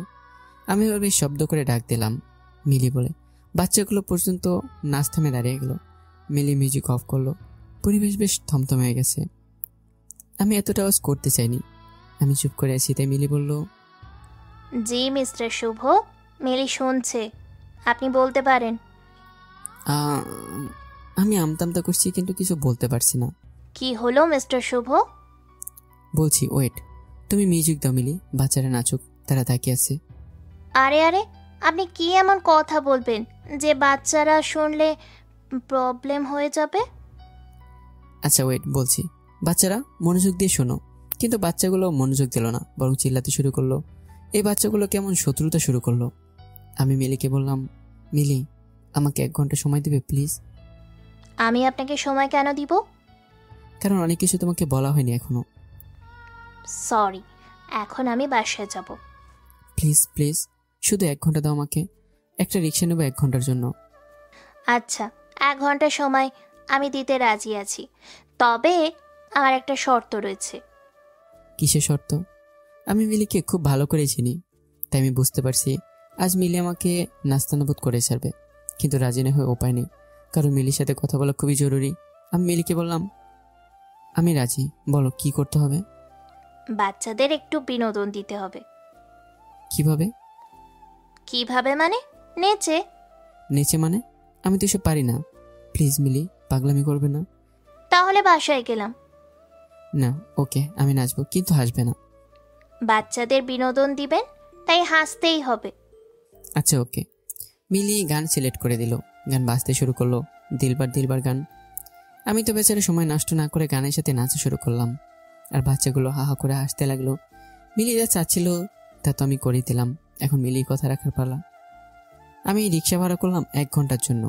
মিলি প্রথমে রিক্সাতে উঠলো, আর তারপর আমি। রিক্সা একটু সামনে আগাতেই মিলি তার চুলগুলো ছেড়ে দিল। চুলগুলো এবার বাতাসে উঠছে। আমার মুখে গিয়ে বারবার চুলগুলো পড়ছে। মিলি যদিও সরিয়ে নিতে চাচ্ছে, কিন্তু কাজ হচ্ছে না। মিলি অনেকটা রেগে আমাকে বলে, আচ্ছা, এভাবে বসিয়ে রাখতে আপনি আমাকে এনেছেন? না বলবো তো, অবশ্যই বলবো। আমাকে বলতে তো হবেই। তো বলেন না কেন? আচ্ছা বলছি। মিলি, কি শ্যাম্পু ইউজ করেছো? আগে তো এটা করতে না। ও, আপনি এইটা জানার জন্য আমাকে এখানে এনেছেন? বাবা। আরে বলছি তো, একটু সময় দাও, কথাগুলো ভেতরে সাজিয়ে নিচ্ছি। আচ্ছা, আই এম সরি। সেদিন তোমার সাথে এমন করা আমার ঠিক হয়নি। সত্যি বলছি, তুমি যখন পরীক্ষা দিচ্ছিলে তখন দেখা করতে আসছিলাম সরি বলার জন্য, কিন্তু আমার ইগোর জন্য বলতে পারিনি। তারপর রেজাল্টের দিন সকালে তোমার বাসায় যাবো ভেবেছি। কলেজ থেকে তোমাদের বাসায় যাই, কিন্তু গিয়ে জানতে পারি তোমরা সেখানে থাকো না। আব্বু যে মারা গেছেন তাও সেদিন জানতে পেরেছি। আমি জানি আমি অনেক বড় ভুল করেছি। তুমি যেদিন চলে আসছিলা সেদিন তোমাকে অনেক খুঁজেছি, কিন্তু পাইনি। আমি আমাদের সেই রুমটাতে সেদিন থেকে আর থাকি না, কারণ সেখানে গেলে আমি তোমাকে অনেক মিস করি। প্লিজ মিলি, মাফ করে দাও। কত সহজ বলা সব কিছু, কিন্তু সব কিছু মেনে নেওয়া কি এত সহজ? নিশ্চয়ই নয়। আর কিছুদিন পর আমি ডাক্তার হয়ে যাব। কে বলতে পারে এই যোগ্যতার জন্য হয়তো আমাকে মেনে নিয়েছেন। আর সবচেয়ে বড় কথা, 4 বছর অনেকটা সময়। এই 4 বছর আমি নিজেকে সামলে নিয়েছি। সেই রাতের পর নিজেকে এই অবস্থাতে নিয়ে আসতে আমার অনেক কষ্ট করতে হয়েছে। তবে একজনের কথা শুনে শুনে আমি অনেক মোটিভেশন পেয়েছি। আর মজার ব্যাপার হলো, এই একজন আয়মান সাদ্দিক বা সুলেমান সুখন না, এই একজন হলেন আপনি।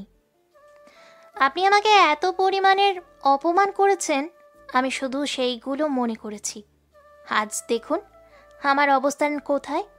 শুভ, আপনি চাইলে আয়মান সাদ্দিক কিংবা সুলেমান সুখনের মতো মোটিভেশন দেওয়া পেশা হিসেবে নিতে পারেন, তবে তারা মিষ্টি মিষ্টি কথা বলে, আপনি না হয় তিতা তিতা কথা বলবেন।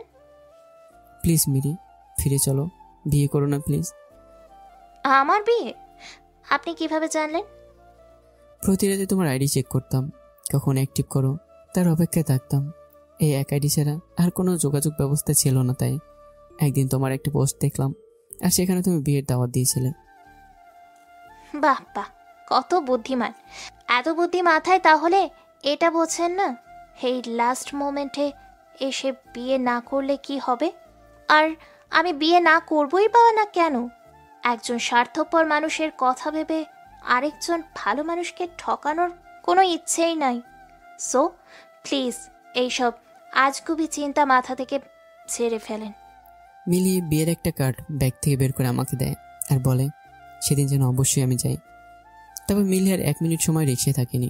আমি কার্ডটা পকেটে ঢুকিয়ে আমার শার্টের হাতা দিয়ে চোখ দিয়ে টুপটুপ করা পানিগুলো মুছে নেই। সেদিন বাসায় গিয়ে আমি লাইট অফ করে দিয়ে দরজা বন্ধ করে দিই। আমার মা অনেকবার ডাক দেয় খেতে, কিন্তু আমি খেতে চাইনি। আজ শুক্রবার আর আজ মিলির বিয়ে। কোনো স্বামী নিশ্চয়ই তার স্ত্রীর আরেকটা বিয়ে হতে দেখতে পারে না, আমিও পারছি না। আমি সারা রাত ঘুমোতে পারিনি, তাই চোখ কেমন লাল হয়ে আছে। সারা রাত মাথা ব্যথায় ঘুমোতে পারিনি, তাই এত দেখতে এমন লাগছে। আচ্ছা মা, খাবার রেডি করো, আমাকে আবার বের হতে হবে। আমি খাবার খেয়ে বের হয়ে ফুলের দোকানে গেলাম। সেখান থেকে 4টা গোলাপ নিলাম। গোলাপ এক হাতে আর অন্য হাতে ডিভোর্স পেপার নিয়ে আমি কমিউনিটি সেন্টারে গেলাম।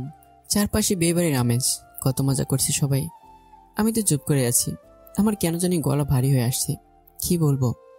আসলে এরই মধ্যে মিলে এসে আমার হাত ধরে বলে, উনি আমাদের পক্ষের লোক। আমি মিলির দিকে তাকে দেখি মিলি বধূ সেজে আসছে। লাল টকটকে শাড়ি, সাথে লাল রঙের লিপস্টিক আর কপালে লাল টিপ, চুলগুলো বাঁধা আছে বেলি ফুলের মালা দিয়ে।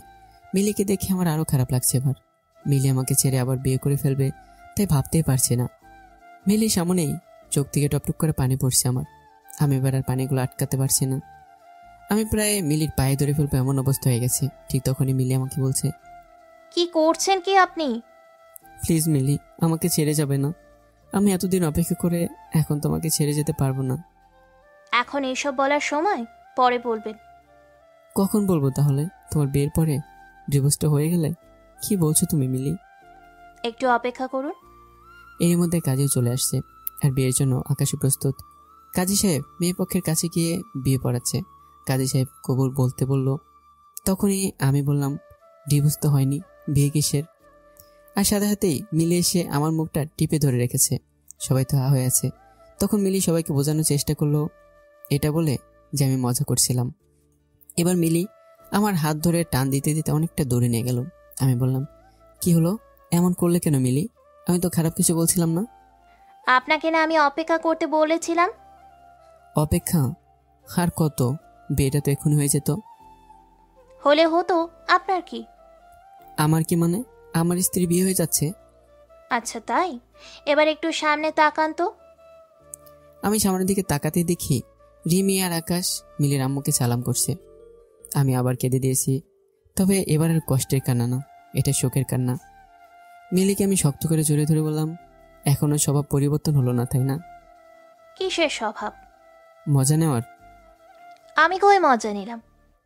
রিমির বিয়ে যে, এটা বললে না কেন? বিয়ের কার্ডটা তো দিয়েছিলাম দেখার জন্য। যদি কেউ না দেখে তবে কি আর করার। ও সরি, আসলে এত রাগ হচ্ছিল আমার, তাই আর বিয়ের কার্ডও দেখিনি। জি, আপনার রাগ বরাবরই একটু বেশি। আচ্ছা, তুমি করে আমাকে রাগাচ্ছিলে তাই না? কি জানি, শ্বশুর আঙ্কেল মনে হয় এদিকে কোথাও আপনাকে দেখে লুকিয়ে আছে। তাকে কল দিচ্ছি, আপনি একটু অপেক্ষা করুন। শ্বশুর আঙ্কেল মানে বাবা? কি বলছো এসব? বাবা এখানে কি করে? সে আমার বাবা, সো সে তো থাকবেই। এইসব কিছু বাবা জানতো? সব কিছুই জানতো। আমাকে একটু সবটা বলো প্রথম থেকে। তখন মিলি তার শ্বশুর আঙ্কেলকে কল দিয়ে আসতে। যথারীতি বাবা আসে, এসে আমাকে বলে, সেদিন মিলি যখন ব্যাগ গুছিয়ে বাইরে যাচ্ছিল, আমি ভাগ্যক্রমে দেখে ফেলি আর তখন মিলিকে আটকায়। কিন্তু মিলি তখন বলে সে তার সম্মান নিয়ে বাঁচতে চায়। আর আমিও বুঝে গিয়েছিলাম তুই আর তোর মা মিলে মিলিকে যা অপমান করেছিস তার সাজা পাওয়া উচিত তোদের। তাই সেদিন আমার বন্ধুর ছেলে আকাশের যে কিনা কিছুদিন আগে বিদেশ থেকে এসেছে তাকে বলেছি মিলিকে বাসা দিয়ে আসতে। আমি বললাম, এই আকাশ কি তোমার বন্ধুর ছেলে? হ্যাঁ। তুমি তার কথাই বলতে মাঝে মধ্যে, এই সে? বাবা, তুমি আমাদের এসব বলনি কেন? বলিনি কারণ তোদের ভাবনা চিন্তা পরিবর্তন করা জরুরি ছিল। কিন্তু তোদের পরিবর্তন করতে গিয়ে মিলি আর রেমি তাদের বাবাকে হারিয়েছে। সেদিন মিলিকে আকাশ যখন বাসা দিয়ে আসলো, মিলির এলাকায় এক মাস্তান টাইপের ছেলে দেখেছিল। তারা তখন মিলির বাবাকে অনেক অপমান করেছে, আর সেদিন মিলির বাবা স্ট্রোক করে মারা যায়। ভেবে দেখ কত কিছু হয়ে গেছে, তারপরও রেমি আমাদের বাসায় যায়, কারণ রেমির মনে হচ্ছিল তুই মিলিকে ঠিক মেনে নিবি আর মিলিকে পছন্দ করিস, কিন্তু তোর ইগোর জন্য রেমিকে তুই বলতে পারলি না যে মিলিকে তুই পছন্দ করিস। এরপর এলাকাবাসীর নানান কথায় আর দুই বোনকে আমি তাদের বাসায় রাখতে পারিনি, বাড়িটা বিক্রি করতে বাধ্য হয়েছি। মিলির বাবা মারা যাওয়ার পর আমি যথাসাধ্য চেষ্টা করেছি তাদের দুই বোনকে বাবার আদর দেওয়া, যদিও এটা সম্ভব না। আমি কখনোই তাদের বাবার জায়গা নিতে পারবো না। আমার বাবা এবার মিলির দিকে তাকিয়ে বলল, মিলিকে বলছি, ভালো করে শোনো, তোমাদেরকে আমি যা একটু একটু সাহায্য করেছি, এই কথা ভেবে তুমি শুভকে মেনে নিও না। তোমার যদি সত্যি মনে হয় তুমি শুভকে মাফ করতে পেরেছো আর শুভর সাথে সংসার করবে, তখনই তুমি শুভকে মেনে নিবে স্বামী হিসেবে, এর আগে না। সিদ্ধান্ত তোমার একার। মিলি। মিলির দিকে তাকিয়ে আমি বললাম, আচ্ছা মিলি, তোমার মন যাই বলে তাই করো, নিজের মনের উপর জোর দিয়ে কিছু করা যায় না। তোমার যা সিদ্ধান্ত আমি তাই মেনে নেব, কারণ আমার বলে আজ এত কিছু হয়ে গেছে। মিলি চুপ করে আছে, কিছু বলছে না। এবার বললাম, আচ্ছা আমি চলে যাচ্ছি, আমি বুঝতে পেরেছি তুমি কি চাচ্ছ। আচ্ছা মিলি, ভালো থাকো, আর ডিভোর্স পেপারটায় আমি সাইন করে দিচ্ছি। আমি যখনই ডিভোর্স পেপারটায় সাইন করব তখনই মিলি বলে উঠলো, আই আই আই, কি শুরু করছো? মানে? বিয়েটা আমি নিজের ইচ্ছাই করছি, আর ডিভোর্সটা আমার ইচ্ছেই হবে। এটা তো তোমার ইচ্ছা, তাই না? না, এটা আমার ইচ্ছে না। তাহলে সাইন কার?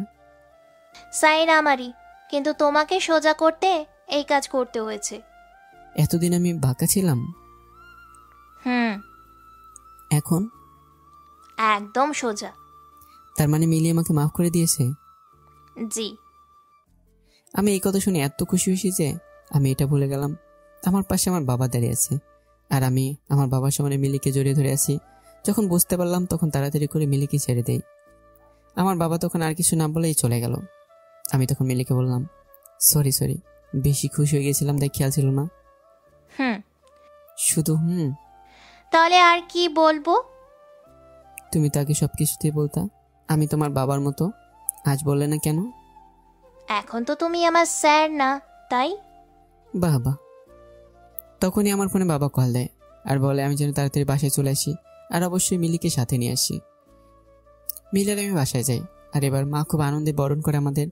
রাত হয়ে গেছে, আজ মিলি আর আমার দ্বিতীয় বাসর। আমি যখন রুমে আসলাম আগেবারের মতো এবারও দেখি লাইট অফ। লাইট অন করে দেখি মিলি নেই রুমে। কি আশ্চর্য, মিলি কোথায়? এই ভাবনা ভাবতে ভাবতেই মিলি ওয়াশরুম থেকে আসলো। দেখে বোঝা যাচ্ছে সে গোসল করে আসছে। আমি ভাবছি মিলিকে আবার জিনে ধরলো নাকি। মিলি হাসি দিয়ে বলল, এখন আমি যে কথাগুলো বলবো তার জন্য প্রচুর সাহস দরকার, আর তাই একটা গোসল দিয়ে ফ্রেশ হয়ে আসলাম। কেন, কি বলবে? বলবো। আচ্ছা আমি অপেক্ষা করছি, ইচ্ছে হলে বলো। তুমি যেই দিন আপুকে দেখতে আসলে সেই দিন তোমরা চলে যাওয়ার পর আমি রুম বন্ধ করে কান্নাকাটি করছিলাম। আমি চাইনি কেউ দেখুক আমার কান্না, কিন্তু আপু আমাদের রুমে ওয়াশরুমে ছিল, তাই সে সাউন্ড পেয়ে বের হয়ে দেখে আমি কান্না করছি। কান্নাকাটি করছিলে কেন? আমি সব বলি, পরে তুমি কথা বলবে, ওকে? ওকে। আপু অনেক জোরাজোরি করে, কিন্তু আমি বলতে চাইনি। আপু তার মাথায় আমার হাত দিয়ে বলে সত্যিটা বলতে আমার কি হয়েছে, তাই আমি সব বলে দিই। কি বলে দাও? বলছি না, চুপ করে শুনবে। হুম। আপুকে বলি আমি তোমাকে প্রথমবার দেখাতেই পছন্দ করে ফেলেছি। নবীন বরণ অনুষ্ঠানে তোমার লাল পাঞ্জাবি আর হাতে কালো ঘড়ির কি যে সুন্দর লাগছিল তোমাকে, যদিও আমি জানতাম না তুমি আমাদের স্যার।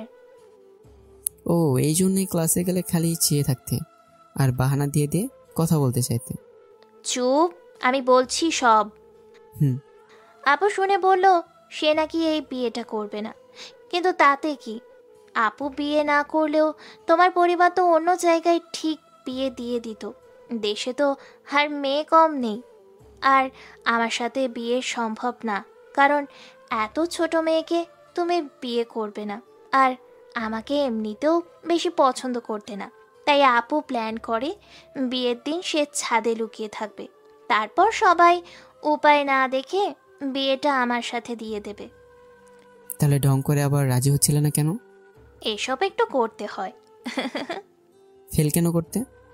আমি সারাক্ষণ তোমার সাথে কানেকশন রাখতেই নানাভাবে তোমাকে ডিস্টার্ব করা। ক্লাসে তো পারতাম না, শুধু তোমার দিকে চেয়ে থাকতাম, তো ফেল তো করবই, স্বাভাবিক। বুঝেছি শয়তান মেয়ে, এত কিছু করে ফেলেছে আমার জন্য। আমার কিন্তু ভাবতে খারাপ লাগছে না। কিন্তু আমার একটা ভুলের জন্য বাবাকে এত কথা শুনতে হবে আমি ভাবতে পারিনি। মিলির চোখের পানিগুলো এবার আমি মুছতে মুছতে বললাম, আরে দোষ তো আমারই ছিল। আমি যদি সেদিন খারাপ ব্যবহার না করতাম এত কিছু হতোই না।